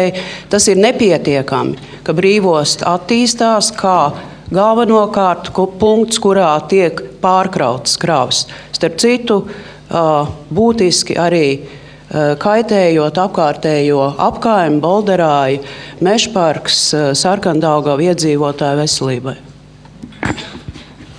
Ja ir krimināli sodām pārkāpumi, ja ir neatbilstība likumam, tad skaidrs, ka ir darbinieki jāatlaiž, neatkarīgi kāds līmenis, bet nevar būt tā, ka atlaiž darbinieks politiska apsvērumu dēļ, un pēc tam notiek tiesāšanās, un vienalga ir jāpieņem atpakaļ darbā. Tā kā, ja ir likuma pārkāpumi, nekāda auklēšanās, bet vienkārši tā izrēķināties nevar. Rīgas brīvosta tomēr ir saimnieciska vienība, un es negribētu šeit piekrist klātesošiem, kas saka, ka jāgaida ģenerāla prokuratūras atzinums, jo vai tad jūs, kā īpašnieki, uzņēmēji, savu uzņēmumu vadītāju atlaistu no darba tikai tad, ja pēc viņa atnāktu pakaļ policija, vai jums varbūt pietiktu redzēt, kad uzņēmums neattīstās vai nes zaudējums pie, teiksim tā, neadekvātiem apstākļiem. Un, manuprāt, rādītājs, ka Rīgas brīvostas kravu apjoms aug, arī nav īsti vietā, jo mēs pārkarojam ogles, nevis kaut kādu kravas ar augstu pievienoto vērtību. Tad mēs sēžam ar melnu muti un īstenībā nepelnam tur, kur mēs varētu nopelnīt. Un tādēļ būtu laiks tomēr mainīt šo Rīgas brīvostas izpildvaru. Paldies, kolēģi. Un tad faktiski mēs pārējām arī pie nākošās un pēdējās diskusiju tēmas, kas bija iezīmēta. Un tad diskusija tēma ir atbalsta rīki, atbalsta instrumenti uzņēmē darbībai, un jautājumu uzdod Normons Bergs. Interesanti. Šitas laikam ir tas, kas šņāc. Jā. Tiešām tradicionāli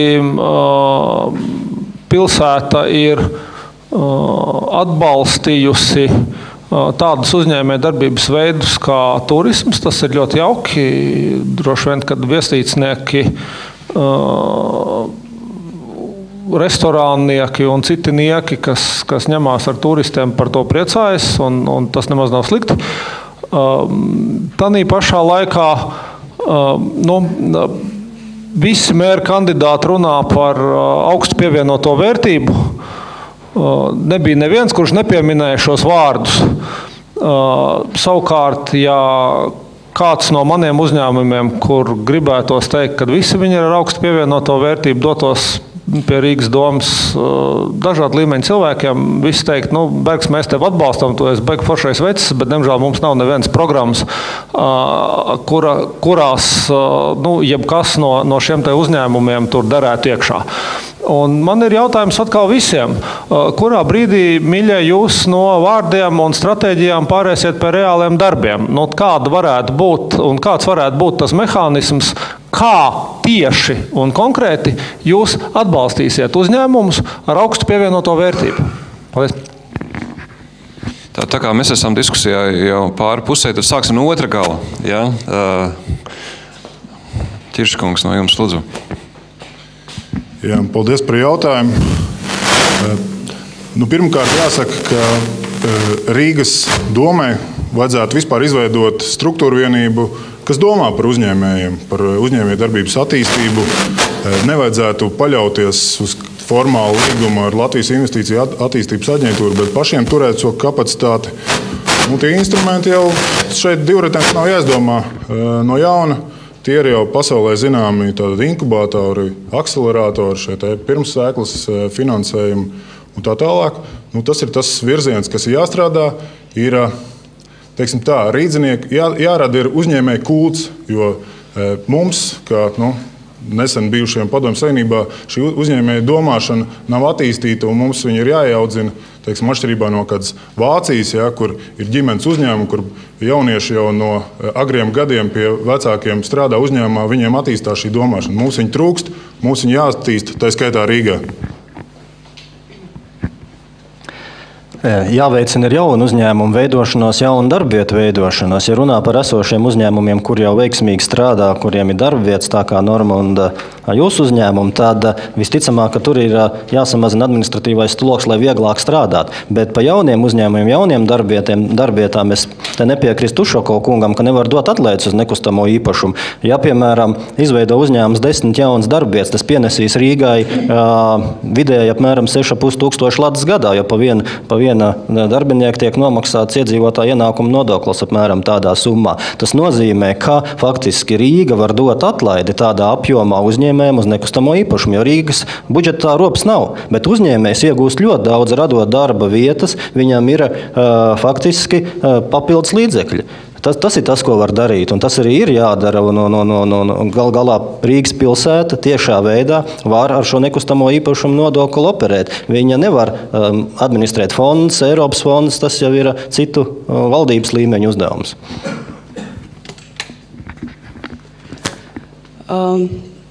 Pirmkārt, atbalsta mehānisms ļoti svarīgs ir infrastruktūras attīstības. Piemēram, industriālie parki, piemēram, biznesa līgstas. Nepiekrītu, ka Rīgas domas rokās nebūtu rīks, kā tos atbalstīt. Jo, kā jau kolēģis teica, piesaistīti jauni uzņēmumi ar vismaz 100 darba vietām, kur pārsvarā ir ražošana. Šādi industriālie parki, kuri piesaista šādus uzņēmumus, var piedāvāt 90% nekustamā īpašuma nodokļa atlaidi, jo tie ienākumi no jaunajām darba vietām būs daudz lielāki. Otrs svarīgs atbalsts, manuprāt, uzņēmējiem, kas var būt arī no Rīgas puses, ir darba spēks. Mēs zinām, ka kvalificētiem augsts pievienotās vērtības uzņēmumiem šī ir reāla problēma. Mūsu piedāvājums ir radīt kaut ko mēs saucam par Rīgas stipendiju, kuru kopā veido valsts, Eiropas Savienības līdzekļi, pašvaldības, darba devēji un darba ņēmēji, kas ļoti mērķtiecīgi un īsā laikā var sagatavot kvalificētus darbiniekus. Kad es kļūšu par Rīgas mēru, manā rīcībā būs vesela ierēģņu armija. Es viņu skaitliski laika gaitā, protams, samazināšu, bet pa priekšu viņi man noliks uz galda to uzņēmēju listi un to uzņēmumu sarakstu, kas maksā lielākas vidējās algas kā nozarē un kā pilsētā. Un es personīgi šos uzņēmumus apmeklēšu, un tam uzņēmējiem, kas maksā 3 reizes lielāku vai vēl augstāku algu vidēji kā nozarē, uzdošu jautājumu, ko es tev kā Rīgas mērs varu palīdzēt, lai tu varētu par šādu pat darba algu nodarbinātu vēl 10, 20 vai 100 cilvēkus. Otra lieta, es izglītošu savus darbiniekus ekonomiskā patriotisma jomā. Darba līgumam piešūšu klāt kā pielikumu vadlīnijas. A, tev nebūs pirkt svešu. B, ja pirkus svešu nepārmaksā. C, un ja pārmaksāja, tad nebrīnies. Un es izstāstīšu un ieskaidrošu saviem darbiniekiem, ka Rīgai nemaz naudas nav. Pa priekšu viņi jāatņem rīdziniekiem un Rīgas uzņēmējiem. Un tad no tās atņemtās naudas rodas tev darba alga, tā kā esi ar attiecīgu attieksmi. Ja Berga kungs atnāks pie manis, Pāluks atbalstu un tu atbalstu saņems, nākamajā diena pie manis atnāks visi jūsu konkurenti un aiznākamajā diena atnāks Knaps. Tas ir vienkārši runāt par atbalstu uzņēmumiem. Līdz ar to, ko var darīt pašvaldība un kas pašvaldībai būtu jādara, tas ir vide. Kad mēs runājam par vidi, tas ir sakot no tā, ka rīdziniekam vienkārši ir nauda, lai kļūt par jūsu klientiem.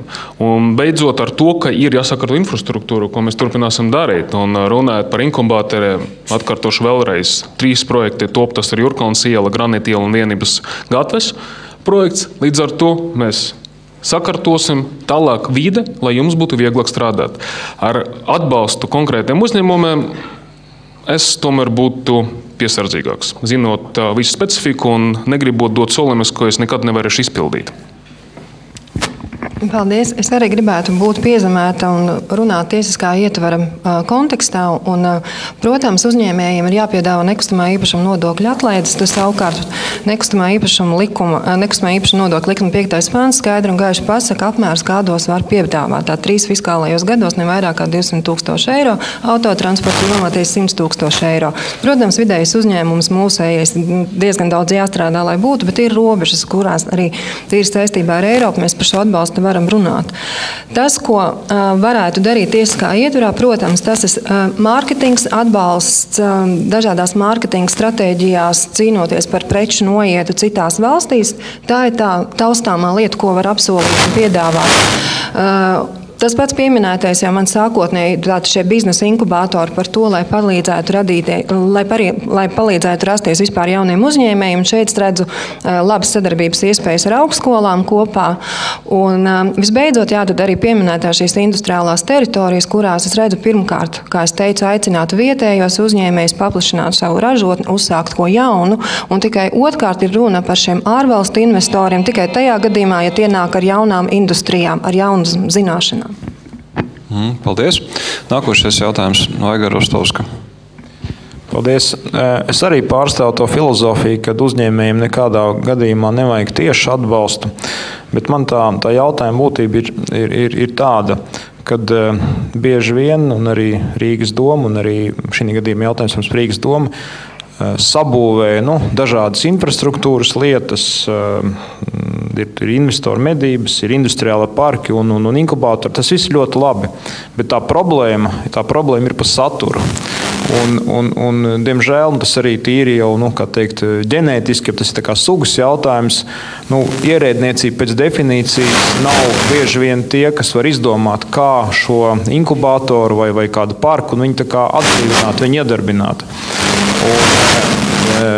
Daudz kur pasaulē tas notiek tā, kad valdības izmanto dažādas uzņēmēju padomu institūcijas vai kaut ko līdzīgu, kas var piepildīt šo saturu. Man tas jautājums ir tāds, beigsies šīs vēlēšanas, tad mēru kandidātu skriešanās, un ja jūs kļūsiet par Rīgas mēru, ko jūs konkrēti darīsiet, kā jūs veidosiet šo satura ģenerāciju, pie kā jūs vērsieties, kā jūs to fiziski darīsiet? Notiks tā ideja ģenerācija. Paldies. Tā, paldies. Sāksim tāpat no otras puses ar Ķiršu kungu. Paldies par jautājumu. Man uz šo jautājumu nedaudz vieglāk atbildēt, jo šobrīd strādāju ekonomikas ministrijā, un principā tas jautājumu loks ir tieši tāds, kā Rostovs kungs jau minēja. Un par ko tad mēs visbiežāk konsultējamies? Protams, ar uzņēmēju organizācijām, Tautsaimniecības padomi, lielākā daļa šo instrumentu tiek no sākuma apspriests un tad ieviest dzīvē. Es domāju, šeit nav ko daudz jaunu riteni izdomāt. Tieši tāpat arī jārīkojas ir Rīgas domai. Tāpat ir no sākuma jāizdiskutē, jābūt dialogam ar uzņēmējiem, jāprasa, ko jums vajag, nevis uztaisīt kaut ko postfaktum un tad piedāvāt kā jaunu brīnumu līdzekli. Paldies! Jā, es savā ziņā varētu piekrist. Rīgas domē jaunas idejas uzņēmēju vietā nebūtu jāģenerē. Uzņēmējiem pašiem jāģenerē, bet tā kā uzņēmēji šīs idejas ir ģenerējuši, tad arī Rīgas domē ir jāatbalsta šie uzņēmēji un vienkārši jāļauj strādāt. Starp citu, sadarbojoties ar valsts iestādēm, jo tas, kas man liekas, mēs runājam ļoti daudz par administratīvo slogu šeit, bet Rīgas domē jau nemaz daudz tas institūcijas nav. Lielākā daļa no tām ir valsts institūcijas, ar ko saskarās daudz uzņēmēji. Un šajā gadījumā šī sadarbība tomēr jāuzlabo. Rīgas mēram būtu jārunā ar valsts iestāžu vadītājiem, lai viņi pagriežās arī ar seju pret uzņēmējiem un palīdz realizēt labās idejas, nevis tieši pretēji likt sprunguļus riteņos.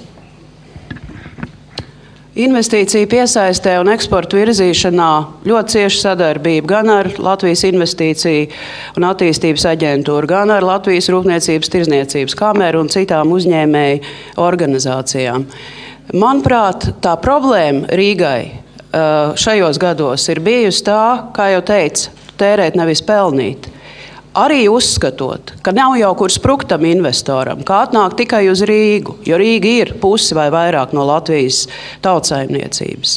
Bet Rīgai ir jāsaprot, ka, lai būtu viss Latvijas attīstības dzinējspēkam, viņa konkurē daudz plašākā reģionā. Viņa konkurē gan ar Baltijas valstu galvaspilsētām, pilsētām, gan arī tālāk ir jādomā, kā konkurēt arī vēl plašākā reģionā. Un, ja, piemēram, ļoti daudz no jums zina, ka, ja ir jautājumi par investīcijām Liepājā, tad ir tāds cilvēks, Ansiņš, es pat viņu zinu, jāzvana viņam, viņš atbildēs uz visiem jautājumiem. Šobrīd Rīgas domē nav nedz tāda cilvēka, nedz tādas institūcijas. Tātad es savas uzņēmēju darbības vairāk kā 20 gados esmu cietis no tā, ka mūsu valstī vienmēr, ja tu esi bijis ārvalstu investors vai ārzemju uzņēmējs, tu esi baudījis priekšrocības salīdzinājumā ar vietējiem. Mēs zinām, ka Dombrovska kungs regulāri atrod laiku tiktos ar ārvalstu uzņēmēju padomes locekļiem. Es darīšu pilnīgi pretējo. Es atradīšu regulāru laiku, reizi mēnesī, ja būs nepieciešams 2 reizes mēnesī, lai tiktos ar Rīgas uzņēmēju padomi, ar Rīgas uzņēmējiem. Un ja Rīgā strādā ārvalstu uzņēmēji, viņi var būt kā locekļi vietējo uzņēmēju Rīgas uzņēmēju padomē. Rīgas pašvaldība turpinās veidot infrastruktūru un vīde. Mēs nevarēsim uzņēmēja vietā veidot saturu. Mēs varam, un ko mēs turpināsim darīt, uzklausīt, vai mēs pareizi visu veidojam attiecībā pret vīdi un pret infrastruktūru, saturs tā ir jūsu atbildība. Mēs dažreiz varam atļauties kaut ko ieteikt. Es minēšu vienu piemēru, kad mums bija ap to jaunu gadu, kad viena gada bija daudz turistu, bet 1. janvāri visi veikali un visi restorāni bija slēgti. Un tad nākamajā gadā Radzevičs kungs, izpilddirektors, mēnesi pirms jauna gada stāstīja visiem, nevajadzētu jums tomēr piekopt to praksi un 1. datumā vajadzētu pastrādāt. Bet tas ir tikai kā ieteikums no mūsu puses, bet saturs jūsu atbildība, infrastruktūra, vide, par to mēs strādāsim. Jā, paldies. Tātad satura piepildīšanā es jau minēju, tātad mēs redzam sadarbību ar uzņēmējiem, atjaunojot šo fórumu investīciju un uzņēmēju darbības atbalsta padomi, kurā tātad regulāri iespēja saprast to, kas rūp uzņēmējiem Rīgā un ko Rīgas pašvaldība var darīt. Attiecībā vēl par saturu. Pirmkārt, manuprāt, ir nepieciešams sniegt operatīvu, patiesu, pilnu informāciju par to, kādi ir Rīgas plāni, kas tiek plānots. Un līdz ar to tas arī rada uzņēmējiem iespēju izvērtēt, kā mēs varam līdzdarboties, kādi varbūt plānoti ir šie projekti, gatavoties jau tam laicīgi. Nu, kaut vai vienu piemēru var minēt Hamburgas piemērs, kas ir nodefinējusi ļoti skaidri, ka tuvāko 10 gadu laikā Hamburgas pašvaldība ir uzstādījusi mērķi pāriet visai pašvaldības piederošajās ēkās uz zaļo elektroenerģiju. Skaidrs simbols, vīzija, kas dod, teiksim, arī tādu, informāciju uzņēmējiem, sekot un līdzdarboties. Ja? Tātad pašvaldība var noteikt atsevišķus mērķus sasniedzamos, kurus var sasniegt tikai ar jūsu ieguldījumu ar uzņēmējiem. Paldies! Faktiski mēs esam to daļu, kas bija jautājumi no ekspertu puses, esam beiguši. Te bija viens jautājums arī es palasīju Delfu komentārus, viņi ir ļoti dažādi, kā jau Delfu komentāri mēdz būt. Un, bija vairāk jautājumu, ko es atļaušos Delfu klausītāju vārdā uzdot droši vien visiem.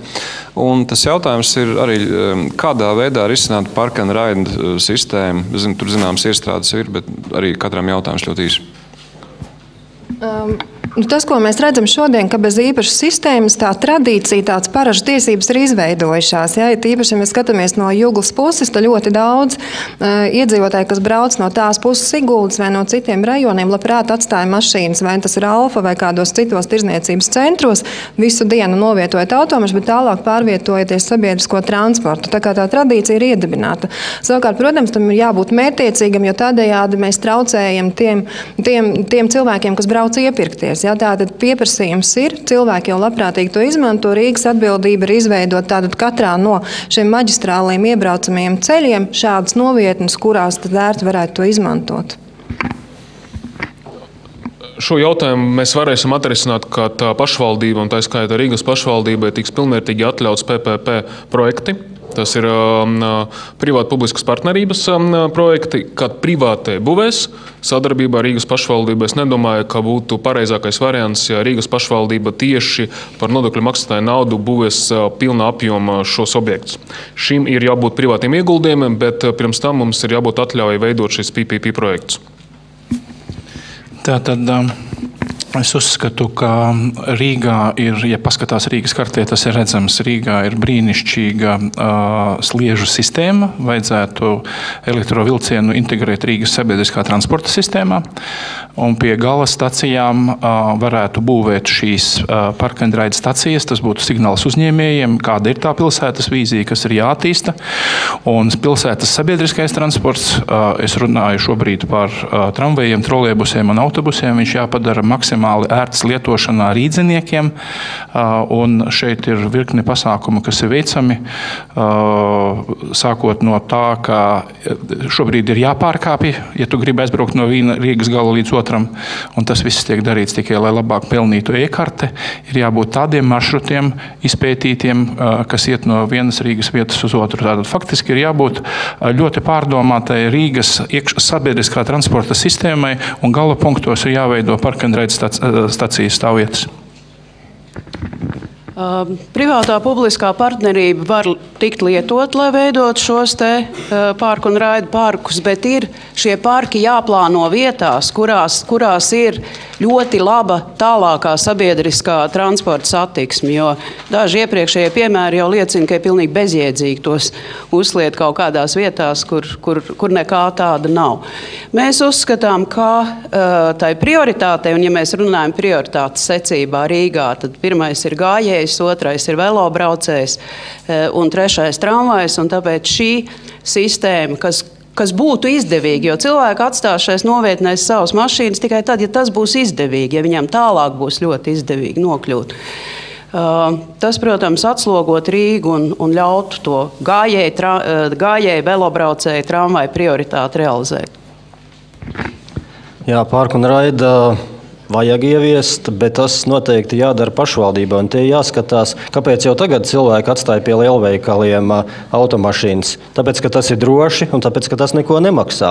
Tā kā arī, ja tā publiskā partnerība ar privātiem uzņēmējiem, ir jāsaprot, ka par to kādām būs jāmaksā. Un ja būs jāmaksā tiem, kas brauc uz Rīgu, nav zināms, vai tur vispār kāds mašīna liks. Tā ir pilnīga pašvaldības funkcija, kur ir jāattīsta.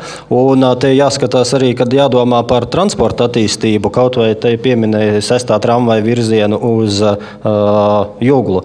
Es kāpēc to tramvaja līniju nevarēja pagarināt līdz Berģiem, kas arī Rīgas teritorija, kur ir nacionāls nozīmes muzejs, Brīvdabas muzejs. Nē, viņš beidzās Juglā, un pēc tam cilvēki tālāk netiek. Tā kā te ir runa kopumā par transporta attīstību, pa vīziju, kā tas izskatās. Ja es noteikti būtu uztaisījis 6. tramvaju līdz Brīvdabas muzejam, lai tur var aizbraukt turisti, lai tur tiek normāli cilvēki, nevis liek mašīnas pēc tam gar ceļmalu. Svarīgākais būtu varbūt pat nekā, bet kur mēs taisam šo parku un raidu. Un ir skaidrs, ka tā kā tas ir šobrīd, ka šie esošie parku un raidi atrodas absolūti no loģistikas viedokļa nepieņemās vietās, kur līdz sabiedriskam transportam ir tālu. Es domāju, būtu tiešām jāapsver iespēja taisīt parku un raidu nevis Rīgā, bet pie Rīgas robežas, sekojoši vienojoties arī ar blakus esošajām pašvaldībām. Un, protams, ka pirmām kārtām vajadzētu tomēr tendēties uz vilciena integrāciju Rīgas sabiedriskā transporta sistēmā, un šiem punktiem vajadzētu būt pieejamiem gan ar vilcienu, gan ar varbūt pilsētas sabiedrisko transportu. Paldies. Laiks mums lēnām iet uz priekšu, un lai mazliet dinamiskāk tā ievirzīt, man ir tāds viens ātrais jautājums ar atbildi 20 sekundes. Jā, mēs varam. Proti, ļoti īsi, kāda ir attieksme pret mājas siltināšanas tēmu? Tātad jā, nē? Tā ir man ļoti mīļa tēma. Protams, ka šis ir virziens, kurā mums jāiet. Mēs tātad rīdzinieki katru gadu iztērē 100 miljonus par siltumu, kurš izkūp gaisā, kur mēs varētu nesamaksāt. Un tad mums ir jārada Rīgas domē, jāpapildina kapacitāti, jāinformē vairāk sabiedrību par pozitīvām, lietām un jāsiltina. Jā, bet iniciatīvai jānāk no pašiem rīdziniekiem, no nama apsaimniekošanas kooperatīviem biedrībām. Tā nevar būt, ka Rīgas dome tagad no augšas uzspiedīs, jāsiltina tas nams. Iedzīvotājiem pašiem ir jāsaprot, viņiem jāredz aprēķini, un te es domāju, ka atbalstam no Rīgas domes ir pilnībā jābūt šo iedzīvotāju, nama apsaimniekotāju biedrību, kooperatīvu veidošanai, un pēc tam arī projektu izstrādēju, un Rīgas domē jālīdzdarbojās ir pilnīgi līdz nams ir nosiltināts. Jā, ir jāsiltina, ir jāveido rotācijas fonds, kurā koncentrētos gan Eiropas fondu, gan investīciju banku, gan citu institūciju līdzekļi ar laiku pensiju fondu, Rīgas budžeta līdzekļi, kā arī valsts atbalsts. Mājas ir jāsiltina. Mājas siltināšana iet uz priekšu pilsētās, kur ir ļoti aktīvs pilsētas vadības atbalsts. Liepājā, Valmierā, arī pat Jelgavā. Tātad tā situācija, kādā mēs esam ar māju siltināšanu, tātad mēs faktiski esam pilnīgi viņas sākumā. Tas ir milzīgs defekts. Un ja mēs pratīsim šo efektu pārvērst efektā, tas būs Rīgai glābiņš. Ja mēs sāksim ražot paši logus, ja mēs sāksim paši ražot siltināšanas materiālus, tad darba algas pieaugs un pensijas varēs indeksēt un komunālo maksājumu rēķini liksies samaksājami un nekādā gadījumā nedrīkst palaist garām Eiropas atbalstu. Tas, kas līdz šim ir izdarīts. Viennozīmīgi, jā. Vienlaicīgi saprotot, ka tas prasa laiku, tas prasīs vismaz 10 gadus, un vajadzētu izteikt bez kampaņošanas, bet realistiski saprotot, cik liela tā ir problēma un cik daudz finansējumu tas prasīs, tā izskaita arī no rīdziniekiem, kam nevienmēr ir nauda. Jā, paldies. Jā, mēs arī atbalstam, ka ēkas ir jāsiltina. Ko var darīt pašvaldība? Pašvaldība var palīdzēt izstrādāt tipveida projektus, tipveida mājām, tādējādi samazinot tos izdevumus. Otrkārt ir jādomā par finansējumu pieejamību, tie speciālie fondi, tas ir Eiropas fondu pieejami, un treškārt tās ir šīs energoefektivitātes kompānijas, kuras veicināt kā uzņēmēju darbību, tātad iesaistīties un nodrošināt šo pakalpojumu. Paldies. Es tik varu papildināt un teikt, ka vismaz Latvijas Tirdzniecības rūpniecības kameras biedru vidū pilnīgi noteikti ir tādi, kas ražo gan dažādas siltinājuma materiālus, gan logus. Tā kā tas viss jau Latvijā ir pieejams, jebkurā gadījumā pilnīgi noteikti. Jautājumi no zāles. Tā bija pirmā roka. Jā, ļoti kompakti. Ģirds Lapiņš, man jautājums Rušako kungam.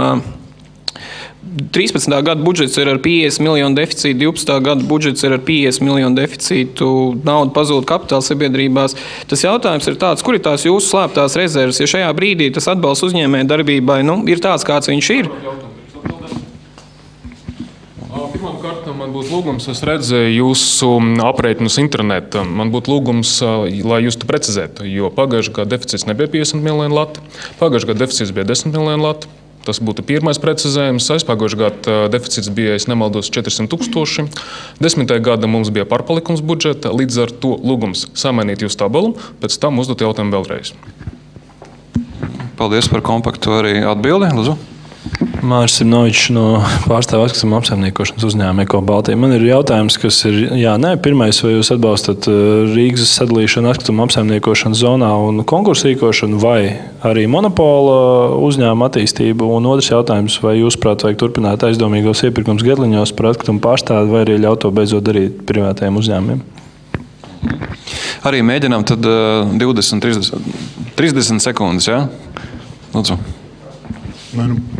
Primāri jāskatās, kādā veidā mēs varam panākt iedzīvotājiem zemāko cenu. Un šeit var būt dažādi varianti. Nevienmēr, starp citu, monopola sistēmā ir tas sliktākais risinājums, bet tad atsevišķi jāvērtē. Un, protams, kad iepirkums vajadzētu caurspīdīgs. Ja, monopolis neatbalsta, bet jānodrošina ir, protams, kā atkrituma savākšana un arī iedzīvotājiem visi pakalpojumi pilnā apmērā. Man liekas, ka monopols var būt piedāvāt lētāk cenu tikai tad, ja viņš ir subsidēts. Jo es nesaprotu, kāpēc privātais uzņēmums nevarētu efektīvāk piedāvāt šo pakalpojumu, jo konkurence, kā mēs zinām, cenas tomēr spiež uz leju. Esošā atkrituma apsaimniekošanas sistēma man ļoti traucē. Man pie manas mājas pievarots no rīta vairāku firmu automašīnas un savāc atkritumus, un arī to tvertņu ir pa daudz pie manas mājas. No otras puses, es zinu, ka mēs šobrīd par atkritumu apsaimniekošanu pārmaksājam, jo atkrituma apsaimniekotāji pie Rīgas pašvaldībās piedāvā šo pakalpojumu veikt būtiski lētāk. Gribētu atzīmēt, ka patreiz Rīga ir viens no tiem lētākajiem tarifiem iedzīvotājiem, salīdzinot ar jebkuru citu pašvaldību. Līdz ar to, mainot kaut ko esošu sistēmu, es ieteiktu ļoti uzmanīgi, lai to nesabojātu. Es piekrītu arī tam, ka Rīgā atkritumu apsaimniekošana, manuprāt, ir viena no vislētākajām, ja ne pat lētākā, tieši tāpēc, ka ļoti dzīva konkurence. Bet kā rīdzinieces vērtība, tātad šobrīd atbalstot vai sakārtojot šo darbību, ir jāsaprot arī jādomā par rīdzinieku vērtībām. Un te nu ir tā situācija, ka rīta stundās, ja tad, kad ir aktīvās, tad pie vienas mājas uz vienas ielas atrodas visi iespējami operatori, kas traucē kustību kādā veidā. Tā kā es redzu sadalījumu zonējumos atsevišķus iepirkumus. Paldies, paldies. Tā, vēl jautājumi no zāles. Lūdzu, kompakti jautājums arī, ja, Aldi? Labdien, Aldis Glūbs, LTRK padomes loceklis, un man jautājums ir sekojuši, vai jūs plānojat savā valdīšanas laikā izmantot tādu publiskās privātās partnerības fórumu kā koncesija, un ja jā, saistībā arī ar saviem ar Rīgas domas meitas uzņēmumiem, tad varbūt ir konkrēti piemēri.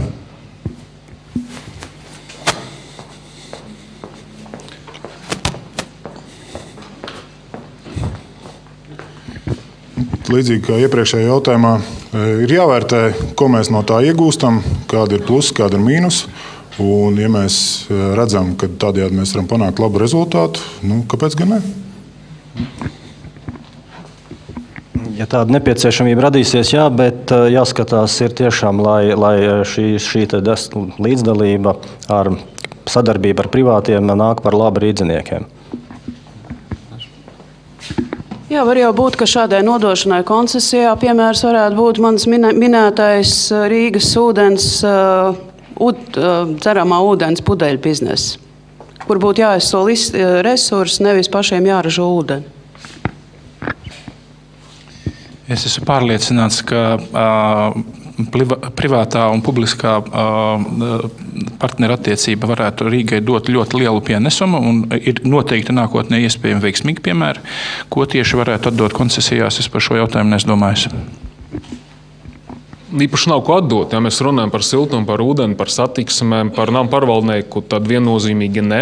Ja ir uzņēmumi, piemēram, Rīgas meža vēsturiski pieder Rīgas pašvaldībai, es arī atturētos no kādiem eksperimentiem. Ir tāda uzņēmuma, kā piemēram bija ceļu pārvalde, kur bija tāds atklāts jautājums, vai Rīgas pašvaldībai vajadzētu nodarboties ar komercdarbību ceļojumus remontēt. Šis uzņēmums jau ir pārdots pie tam par cenu, kas bija pirms krīzes cena. Nauda jau ir iekasēta. Lombardu neviens negrib vienkārši pirkt, jau otru reizi mēģinām pārdot. Līdz ar to tur, kur var spriest potenciāli par koncesijām, vienkārši ir jāpārdod. Vispārēji ne.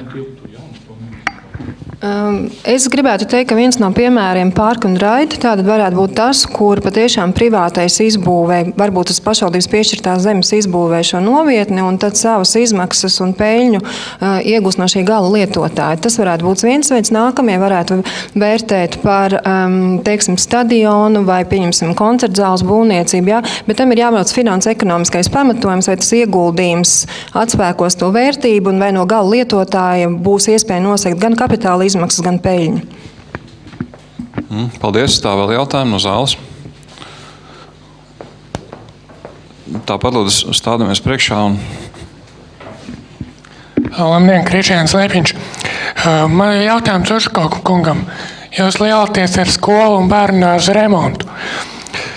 Ir tāds bērnu un jauniešu centrs Laimītis Sarkandaugavā, kam 5 gadus pēc remonta sāk no sienām lupt krāsnos, jo vienkārši sienām nav hidroizolācijas. Kāda būs šobrīd jūsu laikā veikto remontu darbu kvalitāte?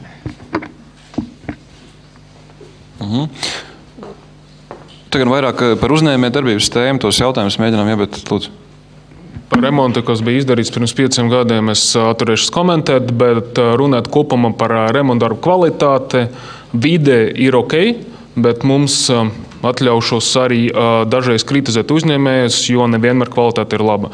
Mums ir bijuši daudzi gadiem, kad mēs bijām spiesti likt pārtaisīt remonts gan skolas, gan bērndārzus. Mums ir tas pats ar ielām un ar pagalmiem. Mums tagad sāksies pļavniekos remontdarbi pagalmos ar to, ka kompānija, kas to darīja pagājušajā gadā, pārtaisīs atkal pa jaunu par saviem līdzekļiem. Nevienmēr Rīgas uzņēmēji strādā izcili, bet ir gadiem, kad ir jāsaka viņam parliekt. Paldies. Vēl jautājumi? kamēr domā, es varbūt ātro jautājumu, kas man neliek mieru. Rīgā pietrūkst īstenībā. Rīgā ir ļoti laba vieta, lai organizētu dažādas starptautisku līmeņu konferences un pasākumus. Diemžēl šobrīd vietas, kur to darīt, principā nav. Tādas liela mēroga. Jautājums, kāda ir jūsu attieksme redzējums pēc tā liela konferenču centru veidošanu Rīgā? Jā, nē. Kā jau šodien te ieskicējās vairāk kārtīgi vārds augsts pievienotā vērtība, par to mums arī jādomā ar turismu nozarē, lai nav tā, ka cilvēki šeit atbrauc, paballējās un aizbrauc projām, bet tad šis tiešām ir virziens, kurā mēs varam nopelnīt vairāk no viena turista. Un tad arī mūsu reforma partijas programmā ir iecerē būvēt Rīgā konferenču zāles kompleksu. Rīga ir ļoti laba vieta, jo galvenais faktors ir tieši mūsu lidosta, kas tad spēj nodrošināt ērtību. Vēl vairāk mēs ierosinām taisīt konferenču fondu, kas līdzīgi kā filmu uzņemšanas fonds šobrīd Rīgā darbojas. Paldies. Jā, to noteikti vajag attīstīt, bet jāizskata arī esošās iespējas. Un te noteikti būs kāds, kas zinās labāk par iespējām. Nacionālā biblioteka tiek pabeigta, kur tiek plānot visa Latvijas prezidentūras pasākuma liela daļa. Tā kā tur arī ir iespējami plašas telpas un iespēja organizēt pasākumus. Šobrīd Rīgā ir vairākas telpas, kur ir iespējams rīkot konferences, taču neviena no tām nav atbilstoša pēc būtības liela starptautiska mēroga konferencēm, jo tur ir vajadzīgi bieži gan tūkstošiem liela zāle. Mēs atceramies piemēru ar 5000, ko Rīga nevarēja paņemt, nes kāpēc, un arī ar blakus telpām. Es domāju, ka pilsēta pati to nevar pacelt, īpaši ņemot vēl vērā, ka Rīgas doma arī vēl tagad taisās pārdot zemes gabalu pie Rīgas lidostas, kur šādam konferenču centram būtu īpaši piemērota vieta, bet tas, protams, jāveido kopā privātiem uzņēmējiem. Rīga ir izcila vieta konferencēm, kur tikties austrumiem un rietumiem. Vieta piemērota pie lidostas nav absolūti nemaz. Labi, ka viņa ir pārdota. Es nezinu par cenu, es nerunāju. Jautājumu, uz kurien brauc konferencē, izlemj nevis konferences dalībnieks, bet viņa sieva, vai dzīvesbiedrs, ir jābrauc, tas jārīko centrā. Un Rīga var panest 3000 lielu konferenču zāli, ir jābūt arī banketa iespējām 3000 cilvēkiem un pavadoņiem. Viennozīmīgi jā, bet ne par Rīgas pašvaldības līdzekļiem, jo Rīgas budžets to nepavilks, ņemot vērā vispārējais prioritātes. Tas ir viennozīmīgi projekts, kurš ir jāpiedāvā privātiem. Zemes gabals pie lidostas vēl nav pārdots, līdz ar to jums ir visas iespējas piedalīties izsoli. Paldies. Es arī uzskatu, ka Rīgas potenciāls kā darījuma turisma attīstībai būtisks, un šeit ir nepieciešams vismaz 2000 līdz 3000 liela ietilpības zāle. Un tas automātiski nodrošina Rīgai iestāties starptautiskajā izstāžu un konferenču asociācijā, kas savukārt nodrošina jau virkni pasākumus kā biedriem. Un visas iespējas ir arī, protams, saprotāt tās visas prioritātes finanšu iespējas, tā ir sadarbība vai ar privāto partneri, vai, protams, arī ar valdību kopā, jo tas, protams, šis centrs kalpot ne tikai Rīgai, bet arī valdības vajadzībām. Paldies. Jautājumu vēl no zāles. Ja? To konferenču centru. Lucau sala un Zaķu sala tika cilāta no 91. gada. Kā ir, teiksim, ar kaut kādiem pilsētas attīstības plāniem par šīm divām teritorijām? Tās vēl ar dievpalīgu nav aizbūvētas un nekas tur nav noticis. Zaķu sala ir pilnīgs privāts pasākums, līdz ar to tur nav ko darīt pašvaldībā. Lucau salas dienvidu daļa Patriks ar atverts ar visiem piedāvājumiem. Ziemeļu daļa tiek sakārtota kā parks. Atbildi dzirdējām, ja neuzspējām ar mikrofonu. Tas nozīmē, ka dienvidos tā kā varētu. Kolēģi, ir viena maz niansīta, ka vēl ir milzīga autorija, kas skatās šo pasākumu Delfi televīzijā un tie, kas savukārt šo var nedzirdēt. Stāvamies priekšā. Dainis Lotis, jautājums Ušakova kungam, te bija par konferenču zālēm, par kultūras pasākumiem, es gribētu par sporta lietām pajautāt, un konkrēti ir skaidrs, ka Rīgā neviens liels sporta mēroga pasākums īstenībā nevar notikt. Kāda ir jūsu atbilde, ko mēs darām, teiksim, ko mēs darām ar Daugavas stadionu, vai ir kaut kāda cita alternatīva tuvākā laikā paredzēt Rīgā? Es gan varbūt uzreiz ar jautājumu, tad droši vien visiem pēc kārtas, gan Ušakova kungam, gan arī pārējiem kolēģiem. Lūdzu.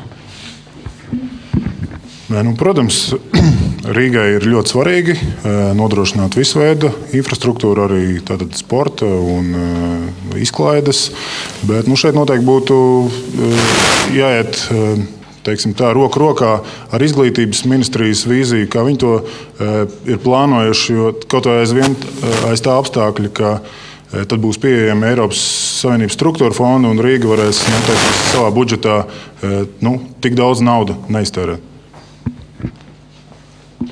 Daugavas stadions ir jāsaglabā, jāattīsta.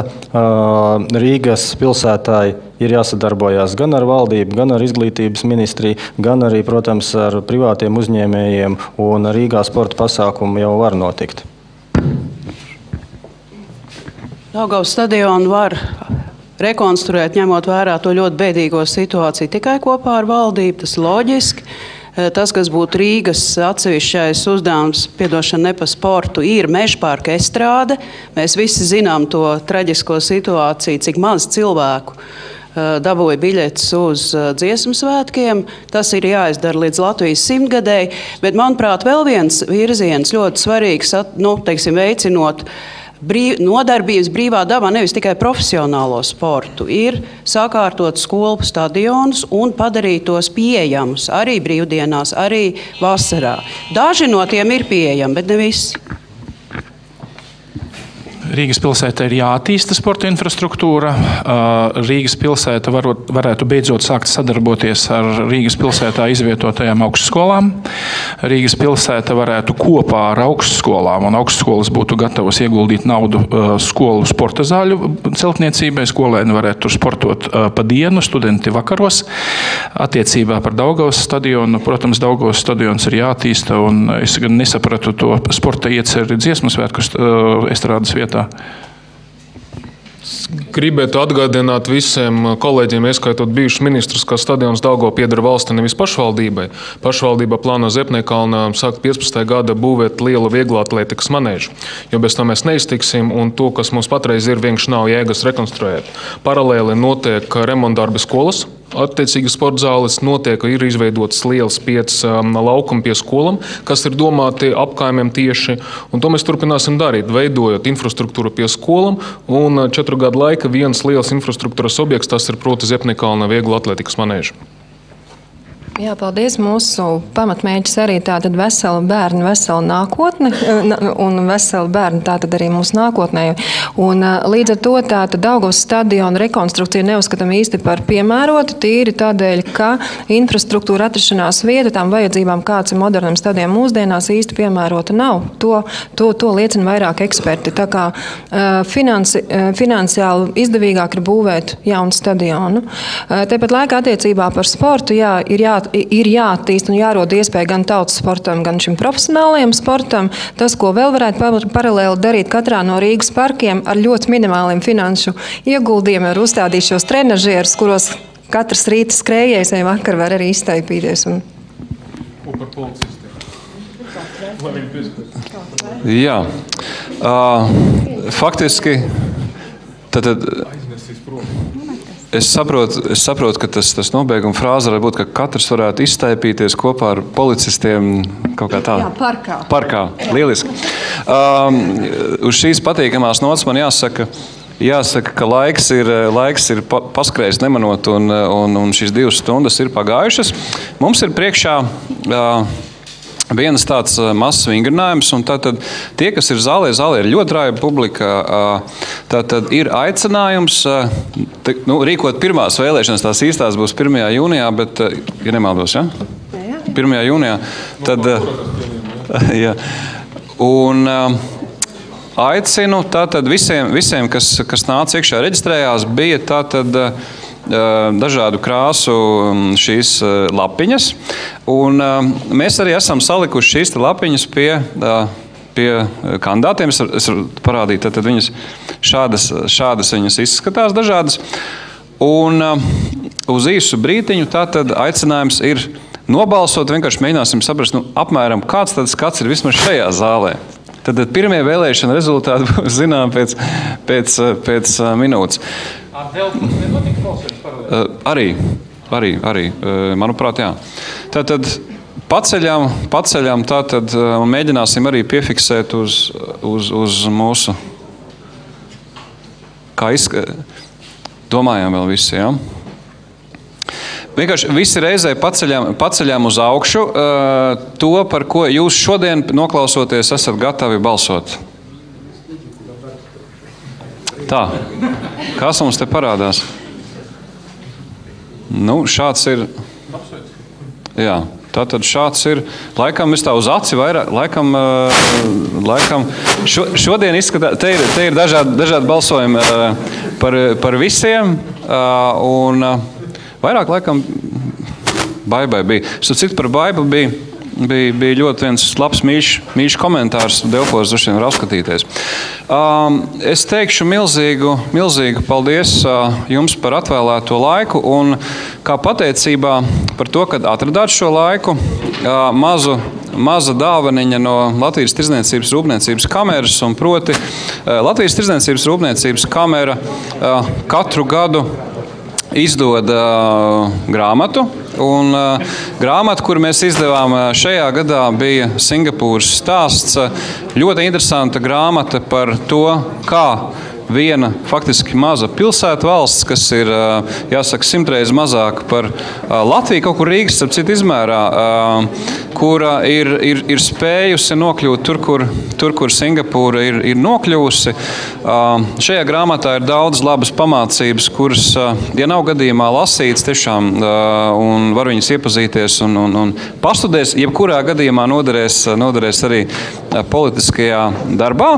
Un vēl, protams, visiem mēru kandidātiem vēlu veiksmes vēlēšanās un jāsaka izturēt šo nākošo skrējienu, kas tūliņ sāksies vēlēšanu sakrā, jo šī bija tā kā iesildīšanās par visām vēlēšanu diskusijām, kas būs televīzijās dažādos formātos. Tā kā veiksmes un paldies jums!